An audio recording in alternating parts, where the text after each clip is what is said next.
A little late there, but hey, well, we're getting used to it. Well, first off, I need thumbs up. I gotta make sure this whole thing's working, not too used to it yet. But hello, everybody, and welcome back to ours. Oh, I think I'm getting double. Nope, I'm not getting double. Okay. Hello, everybody, and welcome back to ours Trains. My name's Corey, and welcome to another Sunday Runday. It's Sunday Runday 25. And again, we got some other eight number one 5-star guests lined up for tonight. As you guys have read the title, we have the GFW Trains, George and Wally, joining in tonight. I'll have them on in just a little bit. First off, we have to start the normal. Yep, we're getting some thumbs up. So, okay, good. Everything's working good. Just what I want to hear. But anyways, starting off, I have to explain one more time how the streams are going to work, of course. So, we will have the opening remarks. I'll say hello to all of you guys, of course. Hello. I'm gonna call names in just a sec.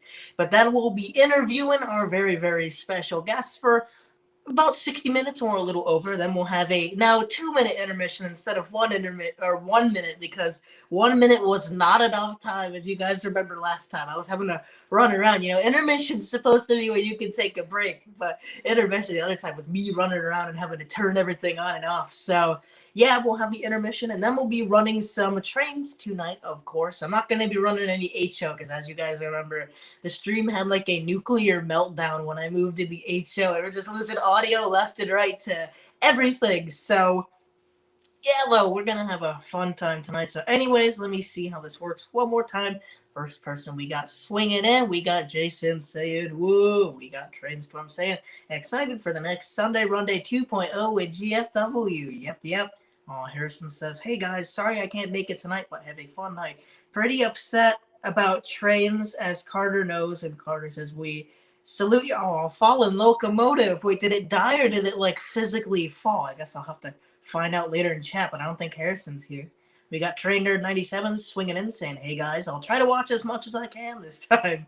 We got Apple Napkins right behind saying hello. We got the Pete Clark. Pete, how you doing? Wait.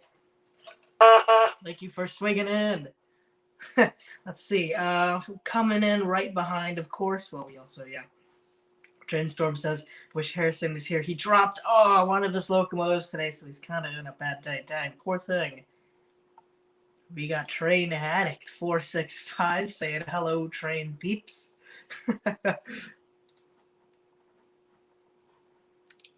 We got Isaiah, we got Great DNH, we got the Stephen Koferol. Steve, hello, thank you for swinging in. Oh, we have Trainstorm saying the speech early this time. He says, hey everyone, welcome to the 25th episode of Sunday Runday with GFW Trains, of course. Everyone is allowed to chat while watching, but please follow the rules as always. Thank you and enjoy. Oh, thank you, Trainstorm, the perfect mod. Oh, let's see. Yeah, okay. I'm delayed again. Oh, wait. Okay, yeah, we got Tim. Tim saying hello at ArchTrains, at Trainstorm, and everyone else. Well, hello, Tim. Thank you for swinging by. I mean, I know why you're here. May have to do with a special guest we have on tonight. We got CJ coming in as well, saying hello, Corey. Well, hello back to you, CJ. Thank you for swinging in. So I'm sorry I wasn't able to make it to ALS this Saturday. I was busy, but looks like you guys got some good work done at the live stream club. So good on you. I'm not quite sure, but we got the Drunken Pig coming in right before saying a happy 25th.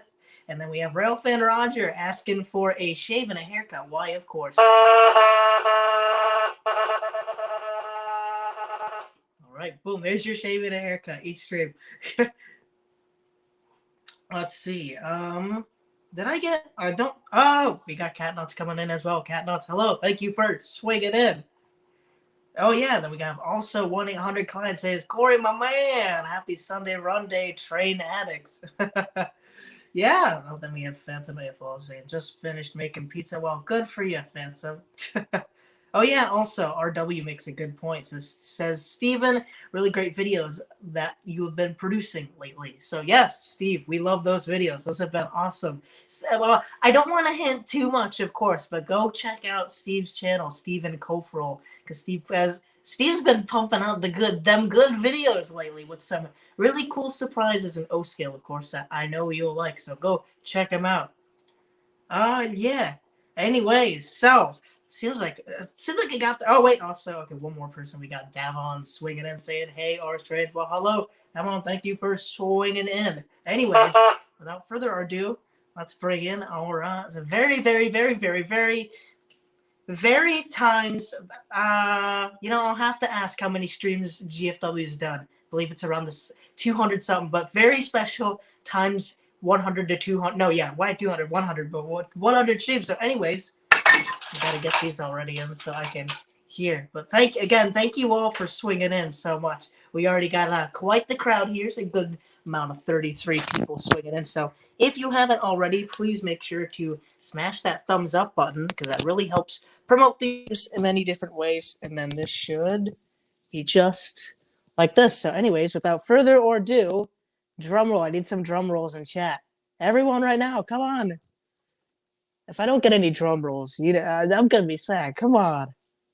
But anyways, without further ado, let's bring in our very special guests of the night, GFW Trains, George and Wally.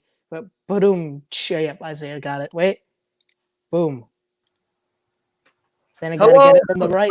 There we are. Hey, how you doing, everybody? Boom to the drums. Here we are. Happy Sunday Runday. Yeah, I know. It feels so odd now. It feels like just Fast Friday. Like you guys, feels like you guys are supposed to be there, and then we're supposed to have the GFW thing in the background. And it feels like school is not supposed to be tomorrow, and I'm supposed to have a weekend. That is true. Yeah.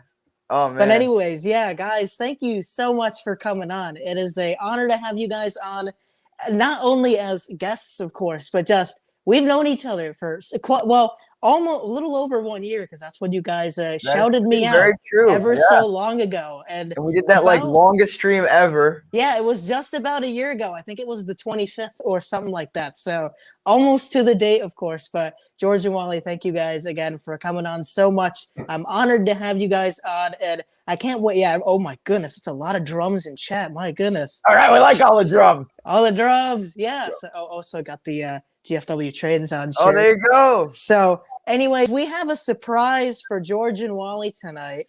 I want to get more drums in chat, but by the time I do that, sure. Well, actually, let's get the smash thumbs up button. Sure. I don't know. But anyways, I'll be right back. I'll add this to the stream, and this is going to be Bob has something on tonight that he would like to show you guys. I'll be right back. Dude. Oh, Bob Cam. Bob. Hey, how's everyone doing tonight? Good to see everybody. Steven, good to see you. Well, look at that. Bob. Oh, Bob. Dude, they're trains, man. Oh, that's so good. It's got the logo and everything. The Hawaiian shirt. Oh, yes. Holy cow. Bob's rocking that shirt, man. Bob is rocking the Hawaiian shirt with that GFW merch on. All right. Ooh, looking good, huh? Man. Yeah, so we had the idea. We were like, what can we do besides running some themed trains, of course, for you guys? So we decided to dress Bob up like Wally, and he's got the cool shades on. So not going to lie, might have one up to you there. Gotta get those shades in that top hat next time. But yeah, we'll take Bob out for now. But yeah, again, thank you guys, of course. So I wanted to ask a lot of questions because I know our audiences are mostly shared, if that makes any sense. Like a lot from my channel go to your channel and vice versa, so everybody here is pretty familiar with you guys, but I know there's a few people in chat who don't know too much about you guys. So I guess we'll start off with one of the big questions, of course. GFW Trains. What is GFW? I know like the answers to all these questions. I know you guys too well. I've watched nearly every Fast Friday at this point, but for those who are not familiar, of course, what does GFW Trains mean? So, all right, I'm gonna give you the full backstory. I know. Where's Tim? We gotta get Tim for this one. But we'll give you the backstory. So, when I was probably about 9 years old, would you say? Yeah. But I wanted to start. Actually, no, I was younger than that. I was probably like 8, and I wanted to start a YouTube channel so bad. And I started doing like these Thomas train reviews, and I did one, and I used iMovie. I found my mom had bought the app on her phone, and I had no clue what it was. And I clicked on it, and I was like, "Oh my gosh!" And so I made a review of a Thomas D199, and Oh yeah, I remember it. and my mom was super impressed with it. She posted it on her YouTube channel, posted it on Facebook, told everybody to like it. And so for the longest time, my YouTube channel name was Bella Morderick, my mom's name. And so one day, I had known Tim Fron from Tim's Trains had a YouTube channel. And at the time, his name was TDF Lines. And I was super, super, super like impressed that I was his friend, you know, because he was like the only YouTuber that was into trains that I knew personally. And so, you know, me being George, I'm like, yeah, I want to create or change my YouTube channel name. So what I did was I was like, all right, his is TDF Lines. I'll just make mine GFW Trains. So TDF Line stands for Tim Fran's initials, and GFW Train stands for my initials. So that's kind of how that's kind of how the GFW Trains name was made. So, to fill in some blanks, Tim belongs to the same train club that we do, the Train Collectors Association. And we'll touch on the TCA a little later, but yep. Cool. And so Tim met George at a relatively young age, and Tim is probably about 7 years older than George. So George has always, since he's about, I'd say 8 or 9 years old, kind of looked up to Tim as being his big train brother. If Tim likes it, there is a very high probability that I like it. There you go. Not only on YouTube, but in person. In fact, we saw him today. Yeah, we did see him today. Yeah. Oh yeah. At the show, we'll talk about that later because George and Wally showed me right before we started one of their very cool finds. Of course, we're going to show it a little later, not too far away. That'll be when we bring up their version, their stuff cam, the GFW Train stuff cam. So, but yeah, because I know a few people had asked me earlier, like, what's GFW mean? Is it George F. Wally? Like, what's that supposed to stand for? So, but now we know the story behind that. Yeah, because for the longest time.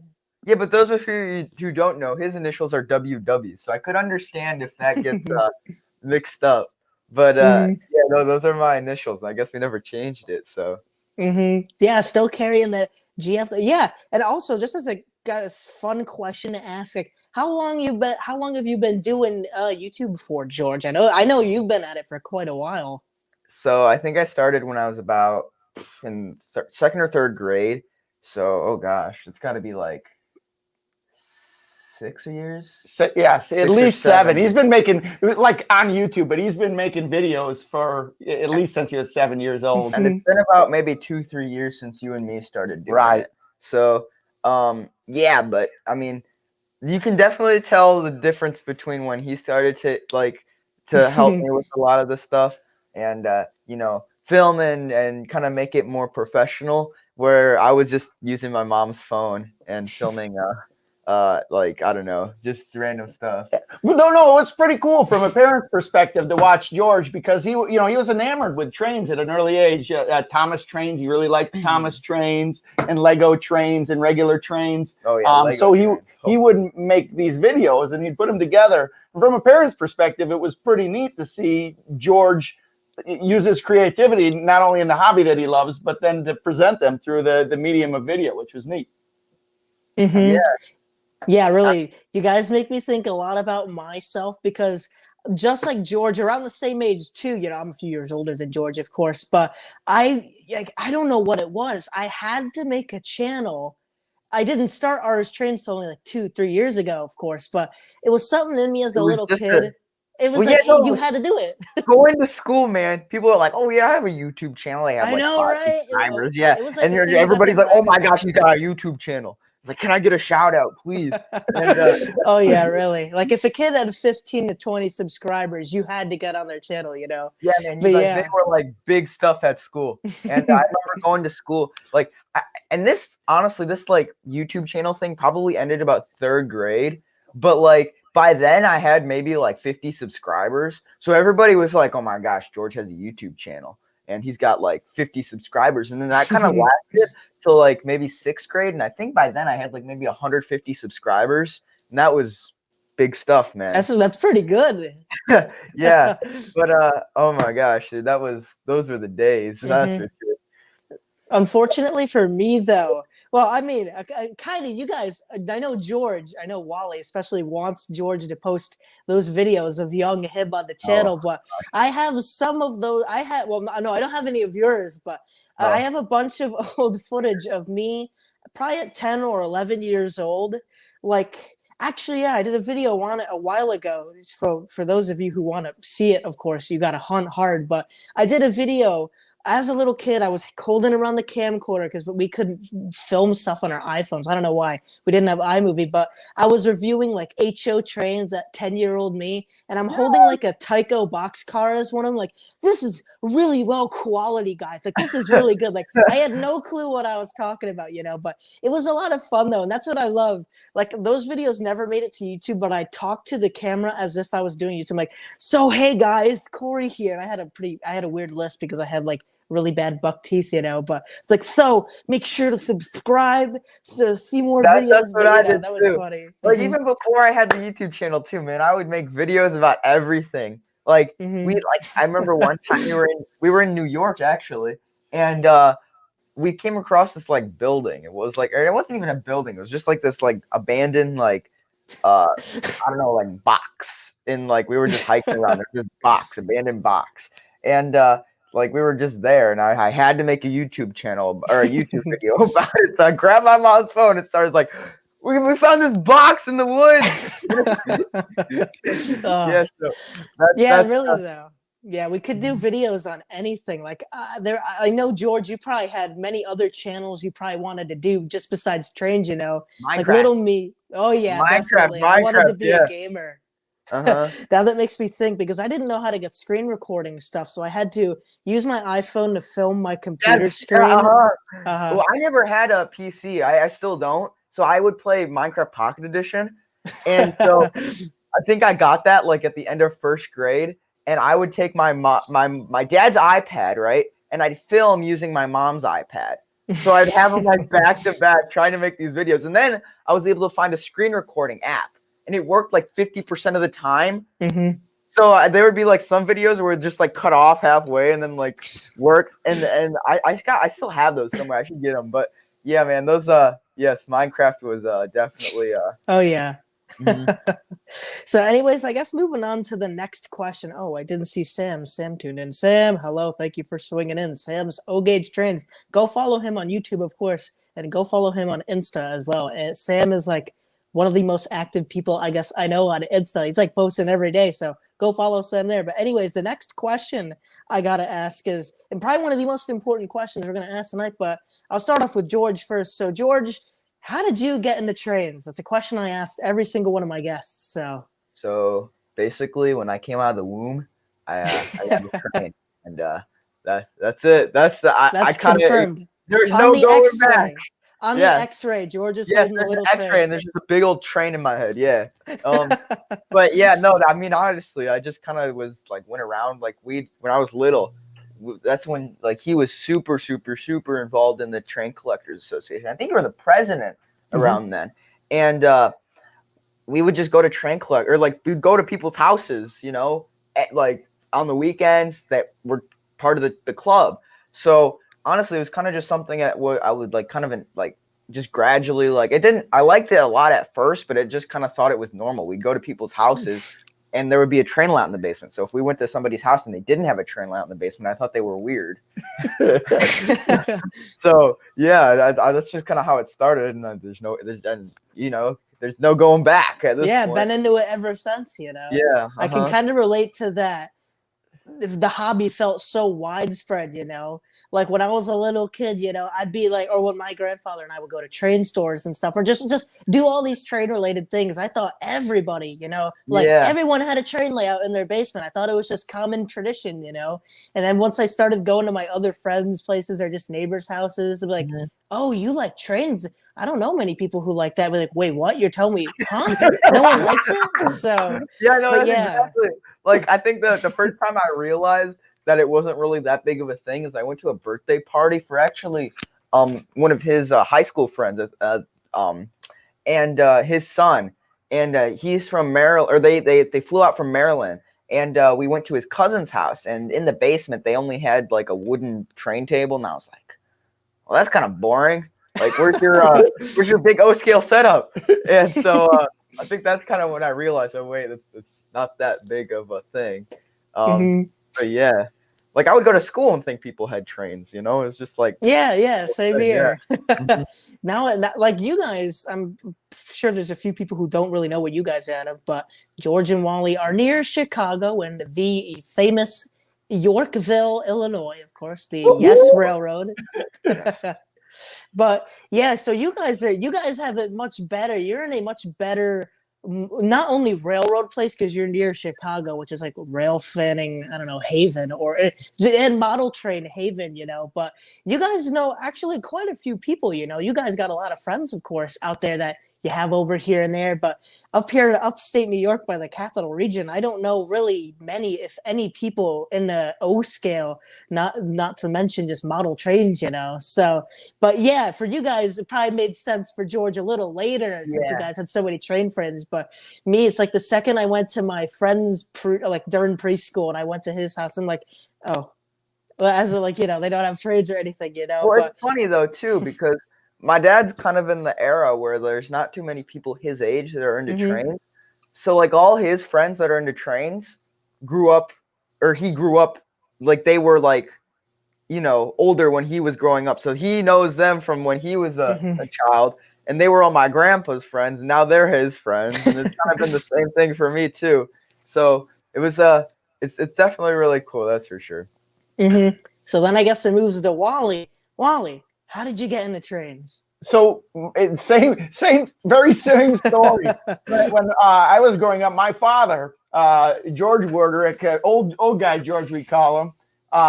He was into trains. He's been loves trains his whole life. He grew up in the post-war era, and just the same story as you guys. I grew up. We had trains in the basement. I thought everybody had trains, and all my friends would come over. We'd go in the basement. We'd play trains and have a grand old time. And it's a very similar story to you guys. As I got older, I realized that not everybody's got trains, and it kind of became as far as people my age, kind of a solitary thing. There weren't very many people that I knew that were my age that were into trains. But I would go to all of these shows with my dad. I've been going to shows with my dad since the early 70s, 1970s. And I've met all kinds of people throughout my whole life. And it's funny, I at age 5, 6, 7, I was meeting these guys, and I've grown up with them, and now they're my friends in the train world as well. So, it was just kind of something that was sprung on me. I can't remember a time without trains. Yeah. So I guess that kind of also brings up so for those who don't know, George and Wally and OG George, who isn't on the call tonight, of course, but this is not a very rare, but a very unique thing where you see all 3 generations of the family into trains and the same scale of trains as well. Because I know a few guys who have the father and their son in a train, so like the 3 generations, but they're all in a different scale. So it doesn't quite connect as well as you guys. And that's what I admire again so much about you guys. It's just that carrying the model train legacy down, if that makes any sense, or where all of you guys are in the hobby, like my grandfather loved Lionel trains, but my dad didn't really get into trains at all. And then there's me, who's in a train. So if the ways continue, or I don't know, if it goes the same, if I had kids, my kid ain't going to be in a trains, but then his grandkid will be in a train. So it'll always hop back and forth. Thing. It must be really. Must be in those R's trains genes or something, But so I guess that kind of moves to OG George. Since he's not here to ask this question, I'll ask it to Wally. How did OG George, the original George Warderick, get into trains? So just like all of us, he loved trains when he was growing up. And I love the story of his first train. I remember my grandma telling it all the time. My grandma bought him a wind-up train. It was a clockwork train. Do you know if it was maybe like American Flyer or Marx or? She had no idea. And by the time that she told this story, it was long gone. But it was a clockwork train that he got when he was 2 years old. and he would want to see that train all of the time, but he couldn't wind it up. So he would go to anybody that was in the house and ask mostly my grandma, his mom, to wind up this train. So he'd come over, wind it up, he'd run, and come over, wind it up, and run. And finally, my grandma says, I just couldn't wind it up anymore, so I had to get him an electric train. So at age 3, she went out to the department store, and age 3 must have been 1946, and got a 1666, a post-war 1666. Yeah, I got it over there. And that was his first train. Mm-hmm. And then from there, it flourished. Right, it just stuck. And he, growing up, probably from about that age until his mid to late teens, was into it, buying trains here or there. He's got some neat ones from when he was a youth. He's got a Lionel Jeep, or I'm sorry, a Milwaukee Road Jeep 2338. He's got a 2332 GG1, and he's got some 2343 F3s. Yeah. So he has some neat ones, that he'd gotten through his life as he was growing up. 2046 baby Hudson steam engine. And so he went through high school, and as the story goes with a lot of people, that got a car and got into other things where it didn't necessarily lose the love, but just kind of got put aside as life kind of rolled on a little bit. And he went to college and ultimately became an airline pilot, got married, had children, and with a new house, he wanted to pick up an old hobby. So he started model railroading, and initially started out with some HO stuff. And right as he was starting to get in the swing of things with HO, my brother, who is about a year and a half older than me, and I were starting to really like trains and get into trains, and we couldn't play with the HO stuff. So he went back to his mom's house and picked up all of his Lionel trains, went to the hobby shop, and it just clicked again. It's like, oh, the HO stuff, I like this Lionel, I like the O gauge, I like the post-war. You hear that, HO guys? That's good. A good O-scale choice right there, But yeah, that's such a neat story, because like actually, do you guys know if you have any maybe family heritage or something in the railroad before OG George, like maybe a great grandfather who worked for the railroad or something? Not to my knowledge. There might be some people on my mom's side of the family, but my dad then, and I failed to mention this. I said that he was an airline pilot, but during the period of time when he was towards the end of his high school and then through college, he worked for the railroads, and he would get hired on through the union. And I think he worked for 7 different railroads before he became an airline pilot. Mm-hmm. Yeah, so cool. He's got a really deep heritage in all of these different railroads. And, every once in a while he'll pop off with a story about when he was checking on crash detectors for the Santa Fe, or one of my favorites is he at one point he worked for the Canadian National Railroad. CN. The Canadian, and I'm sure he's going to correct me when he sees me because I might miss something. So the Canadian National Railroad, the Canadian Pacific Railroad had this huge advertising campaign where they wanted everybody to go to Banff National or Banff Provincial Park in Canada. And I think it's in British Columbia is where it's at. And it's beautiful. It's a Rocky Mountain Park where they've got a lodge and everything like that. And they had this big campaign to get everybody out there with posters and beautiful things with the Canadian Pacific. And my father tells a story that he had a job with the Canadian National where they had a competing thing where it wasn't quite as trumped up with all of this ad campaign, but it was almost like he had to cold call people and sell them on going to Jasper National Park, or Provincial Park, which was the next national park over, which is where the CN went. And he'd never been there. And he says, oh, yeah, it's much better. You should see the mountains out there. Do you know who in the end was successful? Do you know if CP or CN who got more? I don't know, but they both had and I think they both were successful. And it was funny, when we were growing up, we actually took a family vacation where we drove in a motorhome out, and we visited both Banff and Jasper. Which one was better in your opinion? Banff. Yeah. I like that. So yeah, Yeah, they're that's right next funny. to each other. And I can't remember if they're provincial parks or if they're national parks, but they're beautiful, beautiful, gems in Canada there. And both of the railroads had their ad campaign. And it wasn't until we took this family trip when my dad was much older, he's like, now I finally see them.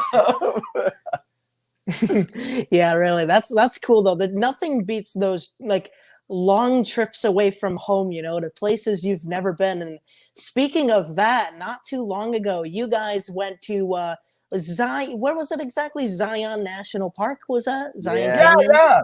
We Mhm. so I grew up. I'm one of four kids from my family, and one of my sisters is actually my sister and my brother-in-law both work out there. My sister is a backcountry ranger out at Zion National Park, and my brother-in-law works in the wilderness fire out there.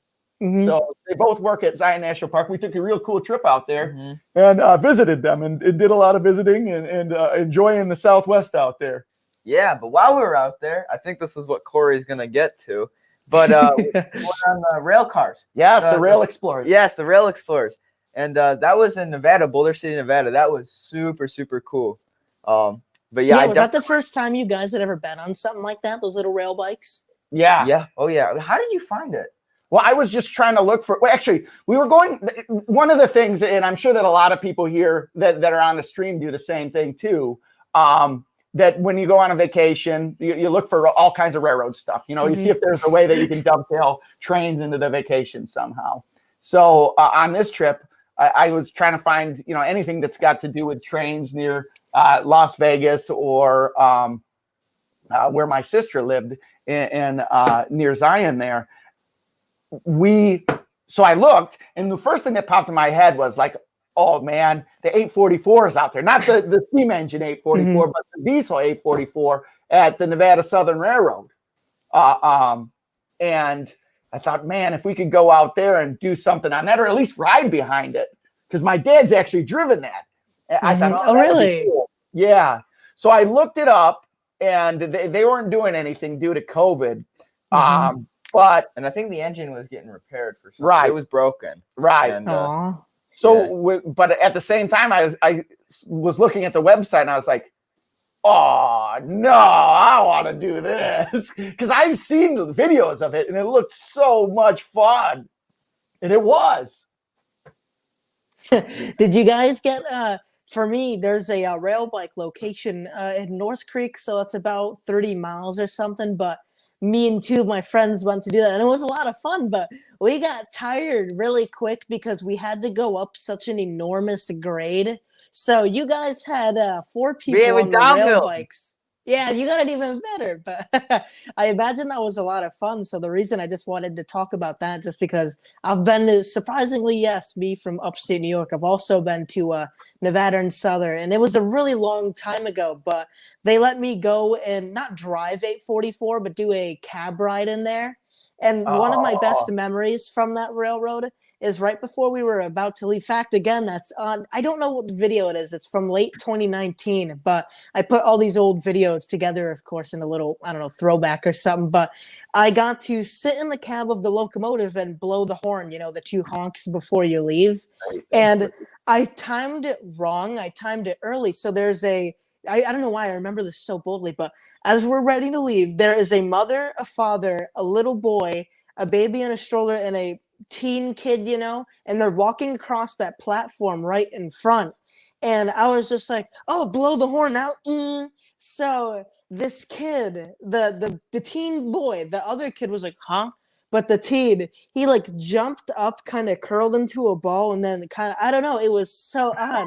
And I'm like, so I ducked down so they couldn't see me, But yeah, Nevada and Southern was such a fun railroad. So I'm looking to head out there one day, of course. And then, yeah, what locomotive did you guys see? What is an SD 45 or something?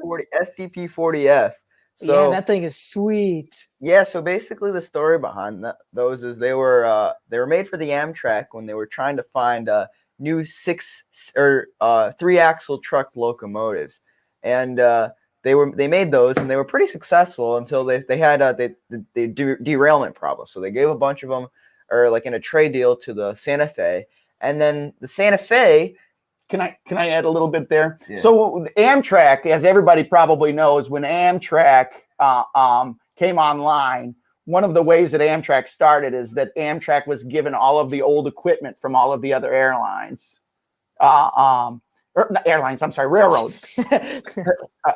So they had all old equipment.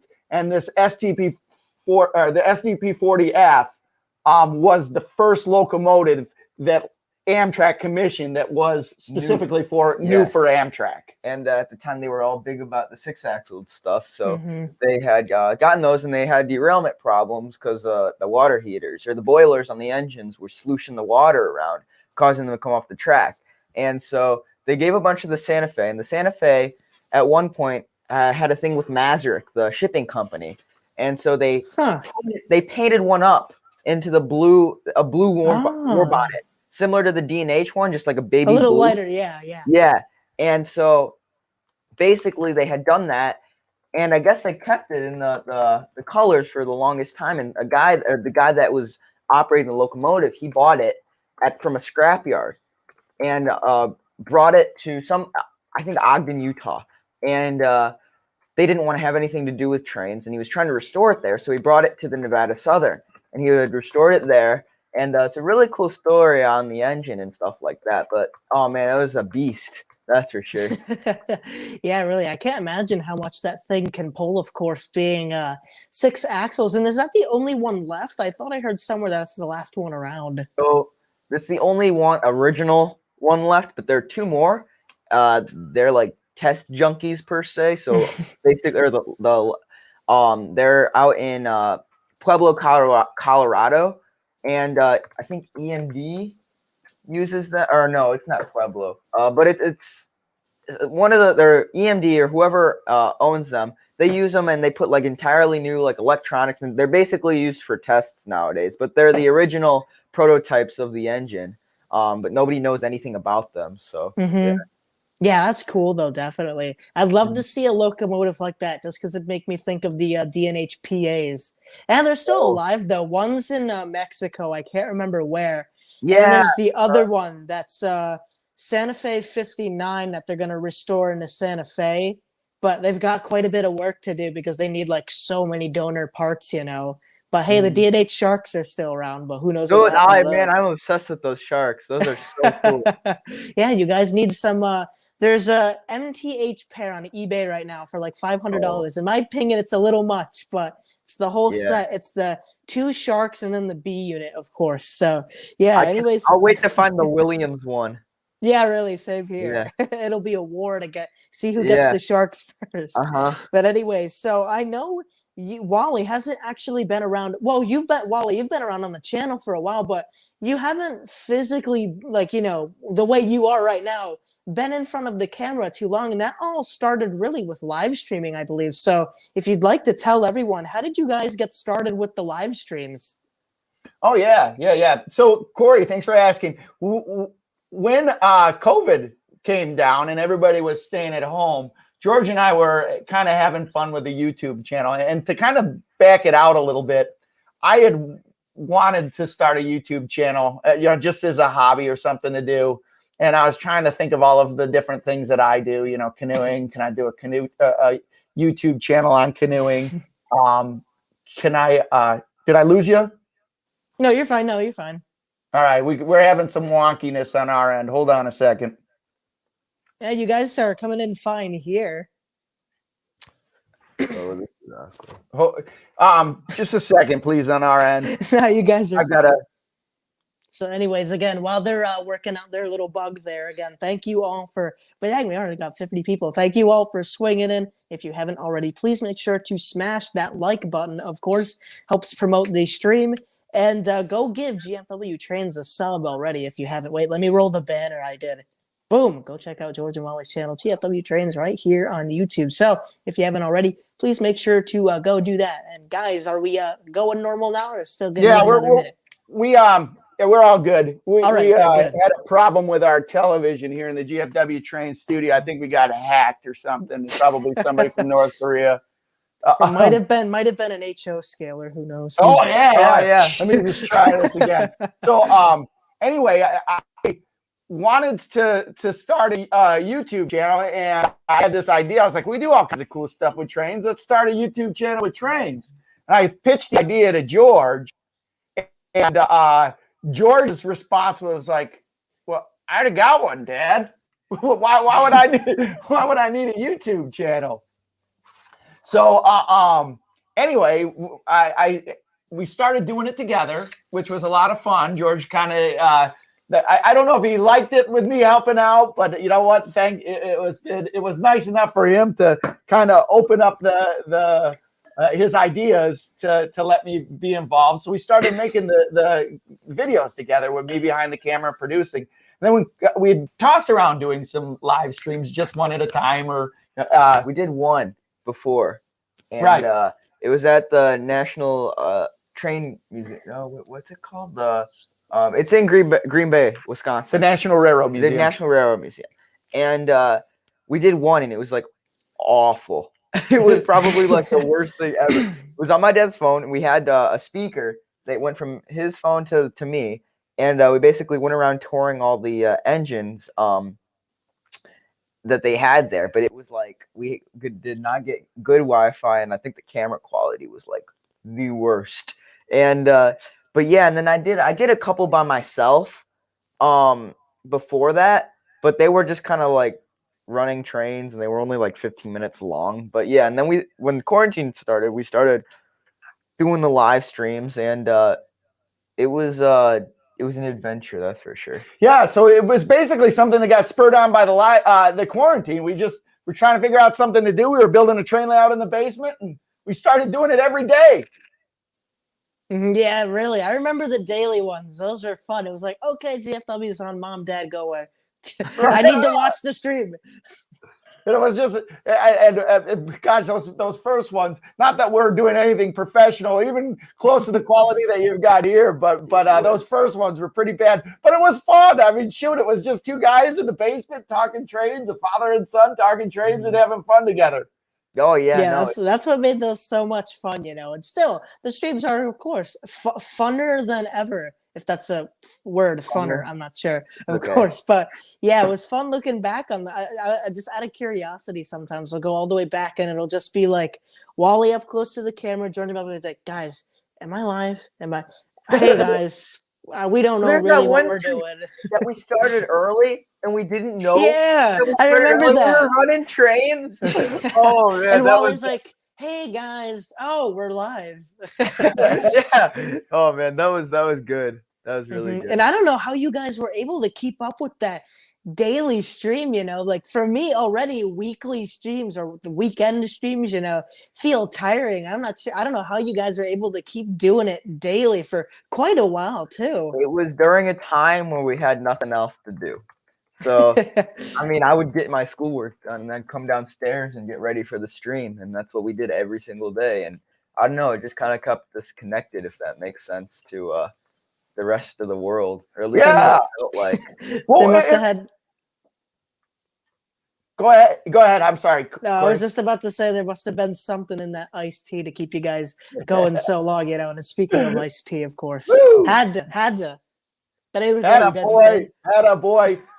But no, there was such a, I mean, we didn't really know what we were doing, but I mean, as you kind of felt it too, there was such a neat vibe that was going between all of these different guys that were there and connecting up and meeting people. And it was just at the cutting edge, or just at the forefront of, as we started to get into this smaller digital world where we're live, or where we're video conferencing and everything like that. It was just neat to feel that railroad community come together.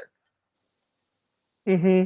And I think that's what drove us every day, Yeah, I mean, it was definitely really cool to kind of, so we had been making the YouTube videos for maybe like 2 years then, and it was really cool to kind of talk to the people who had been watching our videos.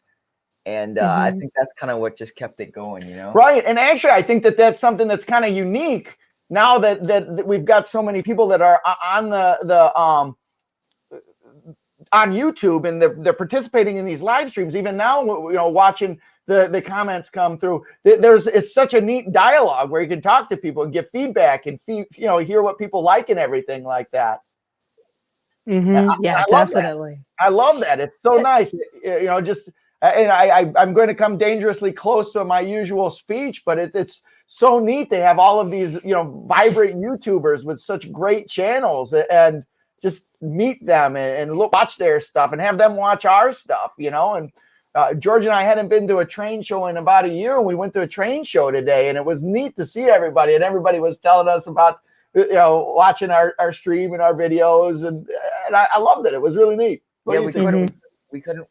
I think at least it took us half an hour to get from one table to the next, because somebody came up to every single table to talk to us about either train or.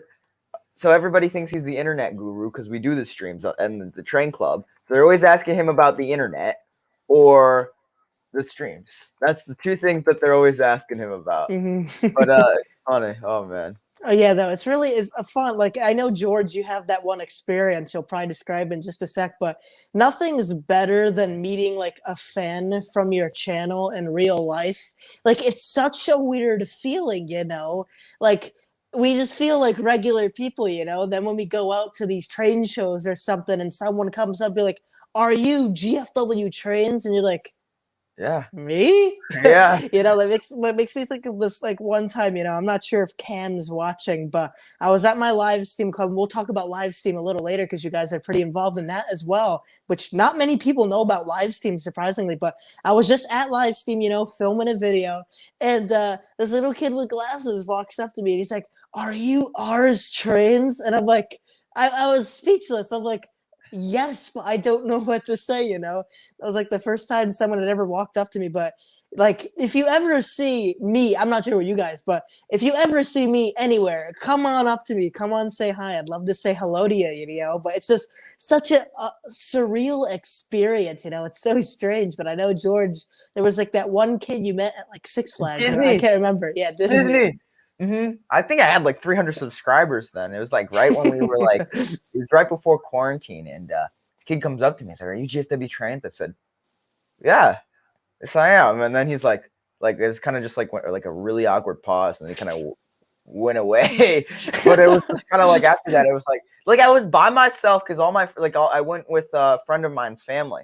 They were all using the bathroom, so I was just sitting there outside I don't know, like one of their like coffee shops or something like that they have at like Disney. And he comes up to me and he's like, "Are you GFW Trains?" I was like, "Yeah. Do you want a picture or something?" And he's just like, and then he ran away. And it was like one of those things where it was just like, what? That really just happened. But yeah, that was really cool.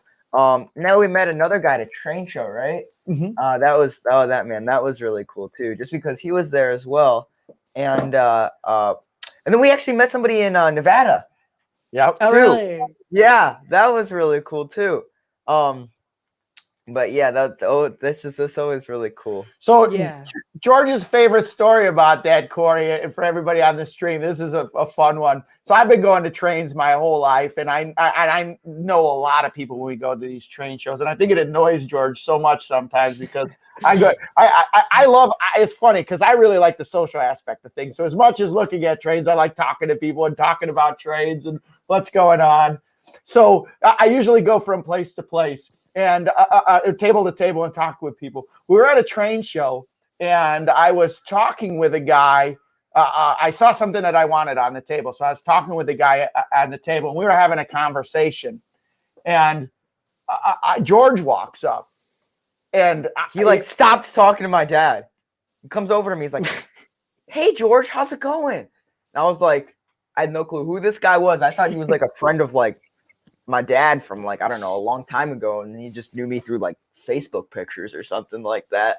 But like, and I forget what happened. He started talking to me a little bit. Yeah. So he just dropped me like I was a bad ass and started talking to George. And I'm just, okay. Yeah. And then he turns to my dad and he's like, "Are you his father?" And he's like, yeah, and kind of just spurred up. I just knew the guy from looking at the stuff on his table, but he's like, I love his YouTube channel. It was really cool, like wholesome story because he said his mom was in a nursing home, and whenever he'd go and visit her, he would put on his our videos for her to watch. Yeah, and so it was really really cool to kind of hear that story. But it kind of sparked a friendship, and we still talk to him every once in a while. Still, That's awesome. Yeah, so that was really cool, really really cool. Yeah, again, there's like nothing more wholesome than things like that, you know, or when someone's like, oh yeah, my friend or my father, or I don't know, this guy I know loves watching your channel, you know. But anyways, moving on to the next question. I don't think you got, I don't know, since you're ever so expanding, it's kind of hard to answer, but I know a lot of people here, again, know you guys have a lot of trains, but I guess the question is, how big is your collection of model trains? Because you guys have a lot more than I do. Anyways, that's it, folks. No. I'm afraid my wife is watching. You don't know. Don't want to know the answer to that one. Yeah, not enough. That's my answer. Right, yeah, that's good. And in all honesty, not to be vague, I probably should have a better handle on what we've got. But I've been collecting trains and buying trains and getting trains as gifts for probably well over 45 years now, and it's been something my dad's been doing. And my dad has a collection that's second to none. I mean, he has got an amazing collection. People think our collection's big. His is like 3 times our size. I mean, it's huge. But yeah. But we've got a pretty sizable collection. We've got a lot of locomotives, both in modern stuff, because we really love to operate trains and to run trains on layouts and the operation of stuff. And then I love the post-war stuff, and NPC stuff is what I grew up with. So I really like that. So we have a great deal of post-war and NPC stuff as well. Yeah, as Bilko says, it's really big behind the camera. Yes. But yeah, and I think as he does, I like the more modern stuff just because that's like the stuff I'm growing up with currently. And I like how like realistic, and I like just the electronics that go into it too. That's yeah. And I just like how the realism of all the new stuff. The one thing I will say is, remember how we had that 100 locomotives? Yeah, that was quite a while ago too. Yeah. That was kind of a doubled neat by idea. them? That was kind of a neat idea that George that wasn't came up everything we had either. We were able to get, this is the only thing, and I don't want to brag here, and it sounds really bad, but we were able to get the 100 locomotives without breaking a sweat. It took a few streams, but you guys got there eventually. Yeah, right. But having the 100 locomotives, like to get to that number, it wasn't like we had to scrounge around to find them. Oh yeah. The stuff that we could grab on the shelves. Yeah. So RW. How do you keep them running? I don't know. The cool part about O-scale trains is it requires very little maintenance. Unless if it's my 2353s, they need every time you run them, they won't run. So, but anyways. But like in terms of the track, like you don't really require that. You don't have to. I mean, maybe clean them like once every like 1.5 years. But and honestly, I think that we have kind of our like fleet of running engines that we generally run that operate really well on the track. And I'm sure that anybody has a layout that's just like that. You've got your trains that are finicky on your track and you love them, and you put them on the track and like, oh, I'm going to run this train today. And it makes it around once, and every 5 feet it jumps. For whatever reason, it just jumps the track. Something happens to it. And we've probably got our core fleet of about a dozen engines that we run all of the time. And they operate really well. And if they're modern ones, we've got some friends that are able to fix the modern engines, and we've got them on speed dial. And as far as the post-war ones, I say that we fix those, but we've got friends to help us out with that one too. And George's, it's very similar to you, Corey. I think that with the internet, it's been able to, you're able to find out a lot more information, and George has done a really good job of learning how to fix a lot of trains too. So hats off to George And I know I've seen you do that on your YouTube. Yeah, I've seen you do that on your YouTube channel where you just Workbench Wednesday and Yeah, if you guys don't send any of your trains to me, last train I tried to fix the E unit.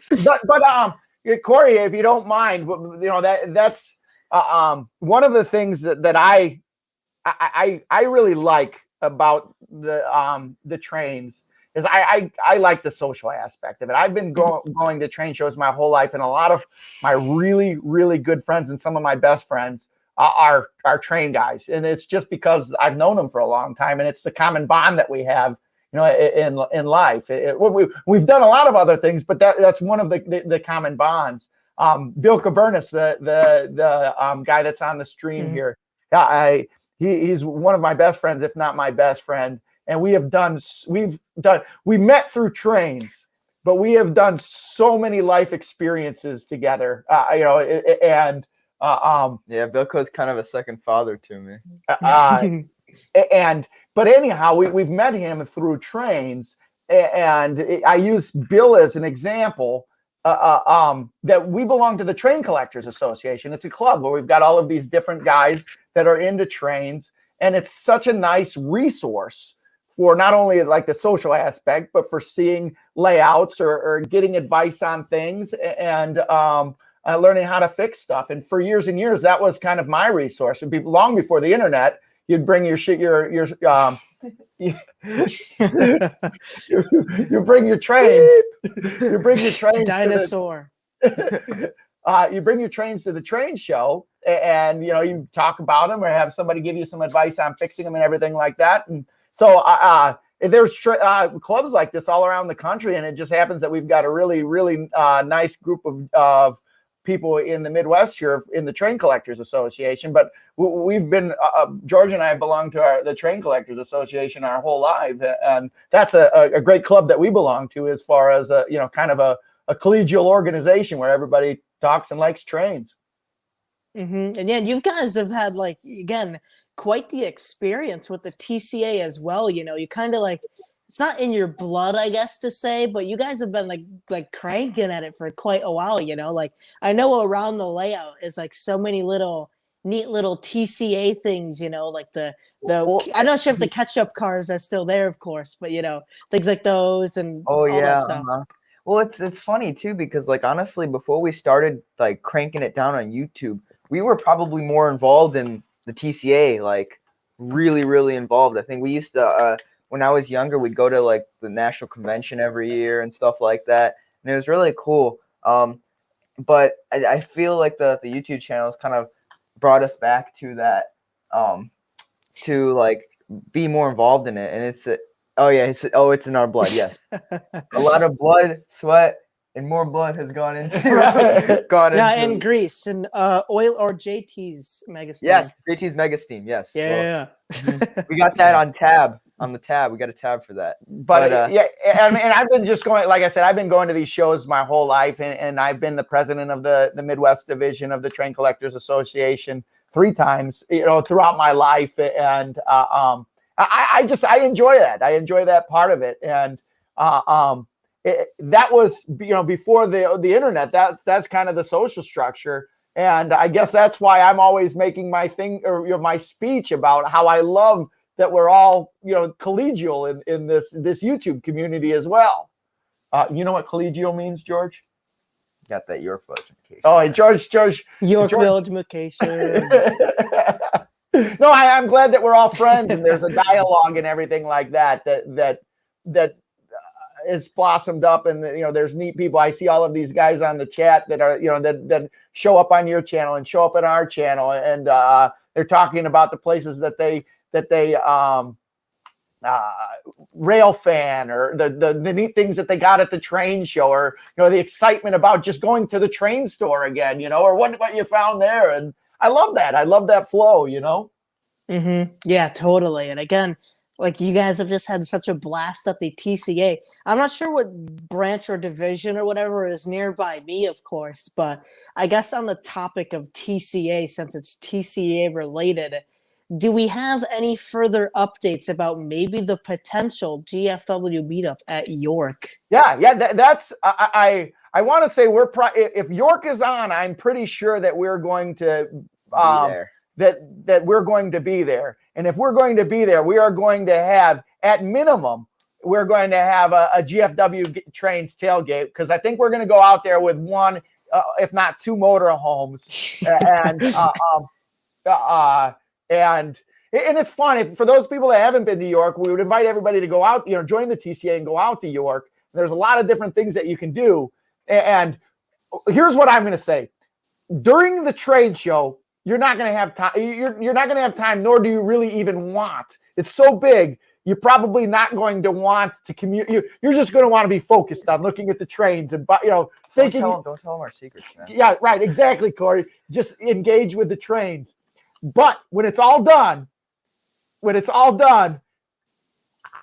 done this a couple of times before, not with the GFW Trains, but with the Midwest Division of the Train Collectors Association. We'll have a tailgate. Everybody can come back and have their moment when everything is done, and talk about the whale, the white whale that they caught, or the big one that got away. We could set up a big floor layout. So that'd be fun. That would be fun. I can just imagine it though. It's like I don't know, in the back of York, the sun's going down. It's a campfire. We're all holding model trains. So I got this one at this booth in this section. Ooh, It's like telling stories. Just we're talking about the trains. And Corey, I've been there. I've done that. That's the way it is. I think everyone. Not only would it be fun for everybody to meet, but I mean, just like after it's kind of like the moment. You're so into the trains. You're trying to figure out what to buy. You're trying to figure out what to spend your money on, and then when it's all over, it's just like, Yeah, really. Speaking of, everybody can kick back and have some iced tea on GFW Trains. Yeah, we'll bring a big cooler of ice too. So we're gonna do that at the very least. But I have been in contact with the Train Collectors Association, and there might be some other really neat things that we'll be able to get online for. I'm hoping, and I don't quote me on this, Corey, but there are some other really neat things that I'm hoping to get online for this community, because I know I've talked to the president, and one of the things that he has reached out to me about, and I've talked with him about, is we'd really like to, as the group, the Train Collectors Association, kind of embrace the synergy that's going on on the internet, in the internet YouTube community with the Train Collectors Association. Mm-hmm. So the question becomes, okay, how do we do that? How do we make that happen? So, yeah. Some big things coming up then. Well, fingers crossed. Fingers crossed. And in all honesty, at a different point in my life, I'd have jumped into that one head first and really started running with that. But my station in life right now, with my children the ages that they are, and my life situation is that it is, the free time that I have is just extremely limited. And if it's for York, we'll make time. Well, yes, right. Going to York is, but just in terms of trying to line up all of those things, that Jason, I'll text you about that. Anyway, that's the hard part for me, is just lining that up. So I really would like to do that, because, well, I'll tell you what, I'd really like to blend this synergy, with some fascinating young men and women that we've met through here, and get them jazzed about the TCA, as jazzed as I am. Or I don't even really care if they're jazzed about the TCA, but just to keep the synergy that has developed over the last year and keep that flowing. Whether it's the TCA as the conduit, whether it's your local train show or train club that's the conduit, I don't care. That's just my group.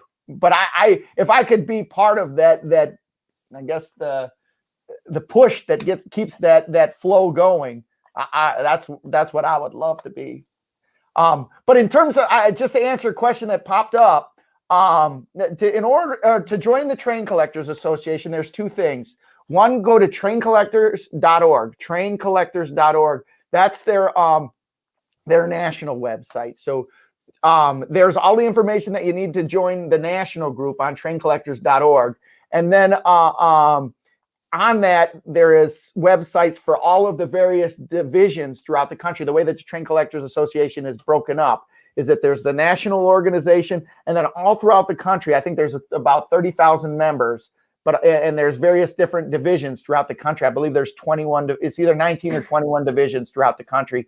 And each one of those divisions has meets in those geographic areas. So then you can join the local club in your geographic area. And for us, it's the Midwest division. I want to say where you're at, it's the Eastern division, Corey. Something like that, yeah. You see you, Steven. Steven, thanks for coming by. I appreciate you. See you, Steve. You're an inspiration in the hobby for us, too. So, yes. But it was, yeah, where were we? But yeah. So I guess on the topic of TCA and clubs, what other clubs, model train wise, are you guys a part of? Train Collectors Association has kind of been where we have got. It's funny, right? We've been involved with the Train Collectors Association, and it's always been if there's something about the hobby that we want to do, and we've kind of like done it through the Train Collectors Association. So it's called the Train Collectors Association. Everybody thinks it's just about collecting trains and O scale. Everybody thinks about the O scale. And O scale, but we've started up an operating group, and there's as much of operating in the Train Collectors Association as anything else. Collecting and buying and selling. But yeah, and honestly, I think like the only other club we're really a part of, and it's not even. I mean, I wouldn't really consider it model trains as much as the Prairie State Railroad Club, right, in Big Rock, Illinois, and that's for the 7.5 gauge stuff. But yeah, we've been in the TCA. I mean, that's really it. Right. So on the topic of then live stream, like a lot of people I ask don't really know much about it. So how did you guys, I guess, find out about live stream, then join a club, and then become very active? Because George, you're like driving all these super cool steamers. You're gonna laugh, but we found out about it. This is a fun story through the TCA. Yeah, there you go. So we every year, or there was a long time that we did the Midwest division, the division we were a part of, we did a picnic, a yearly picnic, and there would be a trolley. There's a trolley museum in Elgin, that we used to go do these picnics at for the longest time. We donate some money, but I don't know what happened. But we started going to this ILS, the Illinois Live Steamers, for our picnics. And they had the 7.5 gauge trains that we'd go out there and we'd ride them every year. And so every year, my dad and Bilko, who's on the stream right now, would be like, all right, let's buy a train. Let's buy a train. But so the Illinois, not to cut you off, George, but the Illinois Live Steamers is another club that's about an hour away from our house, where they have a big 7.5 gauge and 1.5. I forget what the other gauge, but they've got two like different gauge railroads there, or something like that. But yeah, and so and we'd have a picnic there, and the club was generous enough where they would have their members give train rides to everyone from the Train Collectors Association. So yeah, and then basically him and Bilko had kicked around buying one for the longest time, splitting the money. But Bilko wanted a steam engine, and you wanted a hydraulic gas powered diesel, right? And so finally, I think a couple years ago, we met a guy at a garage sale. This is my favorite part of the story. So George and I were on George and I were on our way to a baseball game, right? We're driving down the road, and we see a sign for a garage sale. It says Lionel Trains. Big sign, Lionel Trains. So what do? U-turn. We miss warm-ups for the game. We go to the garage sale. We're gonna be late for the baseball game. If there's a garage sale with Lionel Trains, we're going. So we show up to the garage sale, and this guy, we start like talking about trains. He's like, "Hey, so you guys know a little bit about trains?" And he goes, "Yeah, kind of. We have a couple of trains." And so this guy goes, "Hey, why don't I show you something real quick?" Opens the garage door. He's got this big 7.5 gauge Pioneer Zephyr on like jacks. Wow. And, oh my God. He started talking about, oh yeah, we go to this big railroad in Michigan. And George starts foaming, man. I'm like, oh, I know about it. I know about it. And so he's like, oh, he was yeah. flapping. So, I know. I guess we had bought enough trains from him to get the invite to go to this big railroad in Michigan, the White Creek Railroad. White Creek Railroad. And I think we had planned to meet up at his garage a couple of nights after work just to kind of plan out the trip and do that. And he's like, I don't really know if we want to go. And I was like, no, we need to go to this. George was just all fired up. He couldn't believe we got invited to go up to this railroad in Michigan. So we go up. And I had no idea. I mean, the one that we had been to, sorry to cut you off, George, but the one that we had been to is cool, but it's on kind of like a 5-acre property, and it's a neat spot to, it was a neat spot to go to for a couple of hours. And this guy was talking about going to this railroad for a couple of days. And so in my mind, I don't know. So go ahead, George. So anyways, I was like, no, we need to go to this. So we go up, go to his house. He's like, all right. He had a whole list of what we needed to bring. He had a map of the railroad. He's like, keep this. This will be your saving grace, man. You need to have this on you at all times.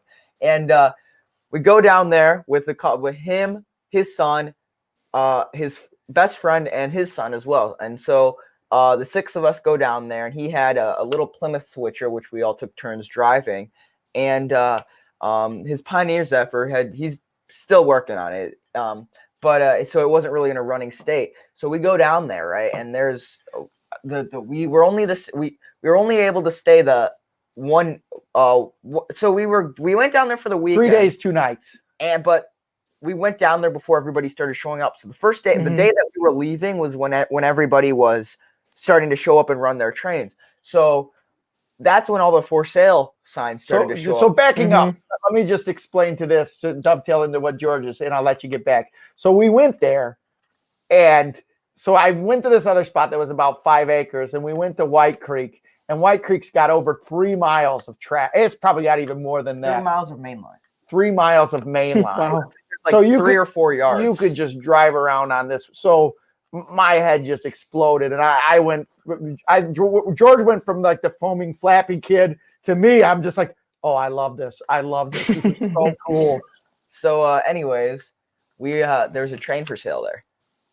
It was a blue NW2, Santa Fe blue NW2, and it had, I think, like 7 cars that went with it, and it was a reasonable price, and I was trying to play it cool. Like, he was talking to the guy about the prices. There was another one. There was a Burlington GP9, and we had talked to both the owners of the engines, and I forget something, but the NW2 is the better deal. And I was playing it cool. I was like, oh yeah, I mean, it's your decision, your money. And inside, I was like, oh my gosh, he gets this, man. And he I forget what happened, but he talked to the owner, and later that day, I had come back from running our friend's train. He sends me or shows me the for sale sign. He hands it to me, and I was like, I cried, man. I was so excited. So anyways, yeah, and so that's kind of how we got into it. And then we joined the Prairie State Railroad Club. We had actually gone to a couple meets before we went to that, to White Creek, but that's kind of when we went full court press into the Railroad Club. And yeah, and so then our friend Bilko, he has always been wanting to get a steam engine. So maybe like, I think 2 years after that. No, it was like not even 6 months after that. He's like, all right, you're in. You jump, I jump. He drives up to Montana and he gets a steam engine, a consolidated steam engine, which is the one in the intro. And I don't know. That's kind of how we got into it. And yeah, that's we're that's too so far cool. in to go out. But yeah. Oh yeah. So how often do you guys get out to Prairie State? Do they do much like activities or stuff like that? So they'll do work days probably about once a month, would you say? Right. We haven't really been like going recently just because, I mean, like the whole COVID thing and just like baseball and stuff like that. But I know Bilko is Bill 2 months after we only 2 months, dang. But Bilko has been really involved. He's head of the maintenance away train or team, and so yeah, and so we I mean Yeah, he's kind of the He's a driver in the club right now. yeah. Um, So anyways, yeah, so that's, I mean, but they do probably about like a picnic maybe every 3 months or so. but we go out. I would say we go out there at least once a month, maybe every couple of weeks. Yeah. And it's kind of fun. I always laugh. I was like, some people got a membership at the country club. We've got a membership at this place. We like go out there, relax, and drive the trains around and have a picnic. And so yeah, that's basically, I mean, how we got involved with that. Yeah, and again, live steam is so cool. And you guys also have that little speeder too. Oh, right. The story on that's really cool too. So we had always talked about getting like a second engine, and whether it be like a small little Plymouth or a speeder, we had been looking on Discover Live Steam, which is basically kind of like the eBay for live steam stuff. And the speeder comes up for I think $600 or $800 on I don't remember the price. That's a pretty good price. Yeah, it was cheap. It was cheap, really cheap, and it was in Illinois. And so my dad calls up the guy. He's like, "Yeah, hey, we'll take it." And so we drive out there, and this guy was really, really nice. But it was a part of an estate sale, right? And the guy had just died, and he had a huge railroad on his property. Wow, And, really? It had never been run. Not a single train had ever been run on it. And it's a sad story because the guy, he had cancer, and what made him happy or feel better was working on this railroad. And he had a bunch of really nice equipment, and so we had the speeder. And when I hopped on it, and I had no clue at the time, but I took a tour around the railroad, and I come back, and the guy goes, "Yeah, you're the first and last person to ever." It was a sad story. It was Run. a gentleman who had terminal cancer, and what made him, feel good at the end of his life was building this railroad in the backyard. And so, yeah, I was the first and last person to ever ride on the railroad, and man, it was so beautiful. Like there was a part where like it kind of went off this cliff edge, and you got to see like out and then like out like the landscape and stuff like that. And oh man, it was so there's this bridge that kind of went off the edge of the cliff a little bit. It was really cool. But yeah, and so that's how we got our speeder too. But yeah, man, that was really like cool, like wholesome experience as well. Yeah, definitely. Is there like, I'm not sure quite how to phrase this question, but do you guys, is there any of his, like, I'm not sure, initials or something on the locomotive, or is it just kind of plain, or I'm not sure, any paint scheme or?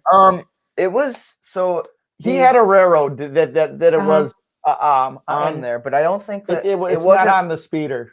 Yeah, so there's like number or like letters on the speeder, but it had nothing to do with the railroad. That I think it was from the previous railroad that he got it from. But yeah, I think I mean, it needs a new paint job. We've got to do it. The yellow on it's kind of just like wood color now. It's kind of beat up. I mean, it's our work engine. It's definitely it's definitely helped us out all these years. That's for sure. But yeah. Yeah, it's a cool story though behind that thing. One thing what I've always wanted to do, and I guess it could serve as maybe an idea for you guys or something, but is like get like an actual speeder or something, for a real railroad or something. And if I knew the story behind it, what I would totally do is like if I got it from the owner or something who had it for a while or had a neat story with it, is I'd put like not his full name, but I would put like his initials on the side of it or something, kind of like a decal. Like I think of the DNHPAs. One of them was I can't remember if Harrison's still here. It was named after a guy named Warren Hockaday. So it was like WG Hockaday or something. So if I ever had a speeder or any, hell, if I ever get like a real locomotive, or something and park it in my back lawn, I'm totally putting the name on it or something, But yeah, that's a really cool story as everyone here is kind of noting. But wow, you went really far off from the initial question I asked. But I guess the next question that I was supposed to ask is, and this is gonna be where the stuff cam is. I don't see it down there, but it was, what's your favorite piece in your collection? So out of model trains, you guys got some stuff lined up that I'm sure everyone's digging to see in. We don't have to roll into the stuff cam too much. We'll put on one or two things. I know that people here love to come to watch the Sunday Runday, and and I don't want to invite myself back, but we'd love to be on another time. You know, you have some more guests on, and we'll loop back around, and maybe we'll do a show and tell sometime. I think that would be fun. But we did have some neat stuff that I think George is trying to get the stuff cam up. Did you want me to do that, George? I got it. Anyways, while you guys do that, well, hello, RJ. Thank you for swinging in and say RJ saying, hey, guys, still remember me? Yeah, yes, RJ. We are still, wait, huh? It kind of sounds familiar. It kind of sounds like ours trains a little, but RJ, how you doing? Thank you for swinging in tonight. We got George and Wally, right Hold here. up. Wait. We got Well, Wally right otherwise- there. And then George is right down there. So yeah, but we got GFW trains on. So yeah, I see the stuff cam. Let's get that thing in here. So yeah, get some echo in there. Boom, got it. All right. So anyways, yeah, there we stuff go. cam. I guess Craig paved the path for the stuff cam. So He now did. we had to see what George and Wally got to show off tonight. All right. So what do you guys? So what do you want to see first? So, all right, let me start off here. This one's one of my favorites. George asked me right before the stream, what's one of my favorite trains? So, let me roll this one right on up. This one's kind of an auspicious one that you might think of as a favorite train, but this is probably one of my favorite trains here. And I got it right here, I got the too. stuff cam. This, so this one's one of my favorite trains right here. This is my first train. This it came in the Lakeshore Limited Amtrak set, Yep. and the I same got it. exact one. Yep, I got that when I was there's George's that got on the GFW trains cam. The box. Yep, let's get that in there. Yeah, I still got the box too. I think I got that in 1977 when I was 4 years old, or 1978 when I was 5 years old. So that's my first train there. So this is one of my favorites. It's just a little Lionel Elko, and it came with the 027 Amtrak passenger cars. Can you grab me one of those? And that's what sparked my interest in the train. So everybody's got a first train, and this one is my first train here. And this is what the cars in the passenger set look like. Yep, I got the whole set right off here to the side, way down there. Yep, Yep, you can kind of see yep. it. So matching. So this one got some train racing back in the day. This was one of the ones that my brother and I always used to race with. You might recognize that because it looks a lot like the Red Rocket and Blue Rock. So yeah, that one's my first one. This one's my favorite train. Like I said, we all started with a train, one train, and this is the one I got for Christmas. I remember getting it at my grandpa's house in Michigan, and good times. That's how it all started. And George, show everybody your first train. So this is my first train. It's a post-war 624. Yeah. We're frozen. Nope, you guys are going good. So yeah, here's my first train. This one was also a train racer all its life, and it's gotten to the point where it only runs backwards, and there's lots of pieces that are broken on it. So like these come off, but I love this thing. I used to take it everywhere. I took it to school a bunch, and used to sleep with it like a teddy bear. So yeah, this was my first train. How old was I when you think I got it? Probably about 2 or 3 years old. Yeah. Wow. So this is a gem in my mind. But yeah, it's in really nice shape. But we got it at a national convention too. Yep. And yeah, so this is that's blue for you guys. I call it blue. Yeah, that's so cool. Everyone has their own neat little first train, and that's what bugs me about George's is like. I can't imagine the story that it had before, Right? Because it's a post-war locomotive. Yeah. Honestly, in my mind, I hate to say it, but I think like when I had it had to have been the best part of its life, just because it was in really nice shape when I got it, which means it never got used. Yeah. So yeah, I mean now if you were to look at it now, you would think this happened in like 1960 or something like that. That has been used all its life. Yeah. All the racing it's gotten. But yeah. that's Put so a lot cool. of miles on it, that's for sure. But yeah, Mm-hmm. And we'll go back to that. So yeah, but that's definitely, especially Wally, with your little Amtrak, and those things go forever. Mine Yeah, they still do. works like it's brand new, you know. And same Right. thing for George's with it being post-war. Post-war done quit on you. That's for Right. sure. And I love those NW2 switchers. Those are my Mhm. favorites. I love NW2 switchers. Yes, sir. I'm a sucker. Every time I see one at a moderate price, it comes home. As a matter of fact, I bought one today. Or I bought one today. I cajoled my father into buying this one, and Yeah, so wait, I gotta add stuff cam back up there. So you guys went to a train show. Wait, it's a black, but I'll put it up. so you guys went to a train show today. Of course, it's great having those back around, and you guys picked up this little beauty right here. Now they have another matching locomotive. I do. It'll show up in just a sec here.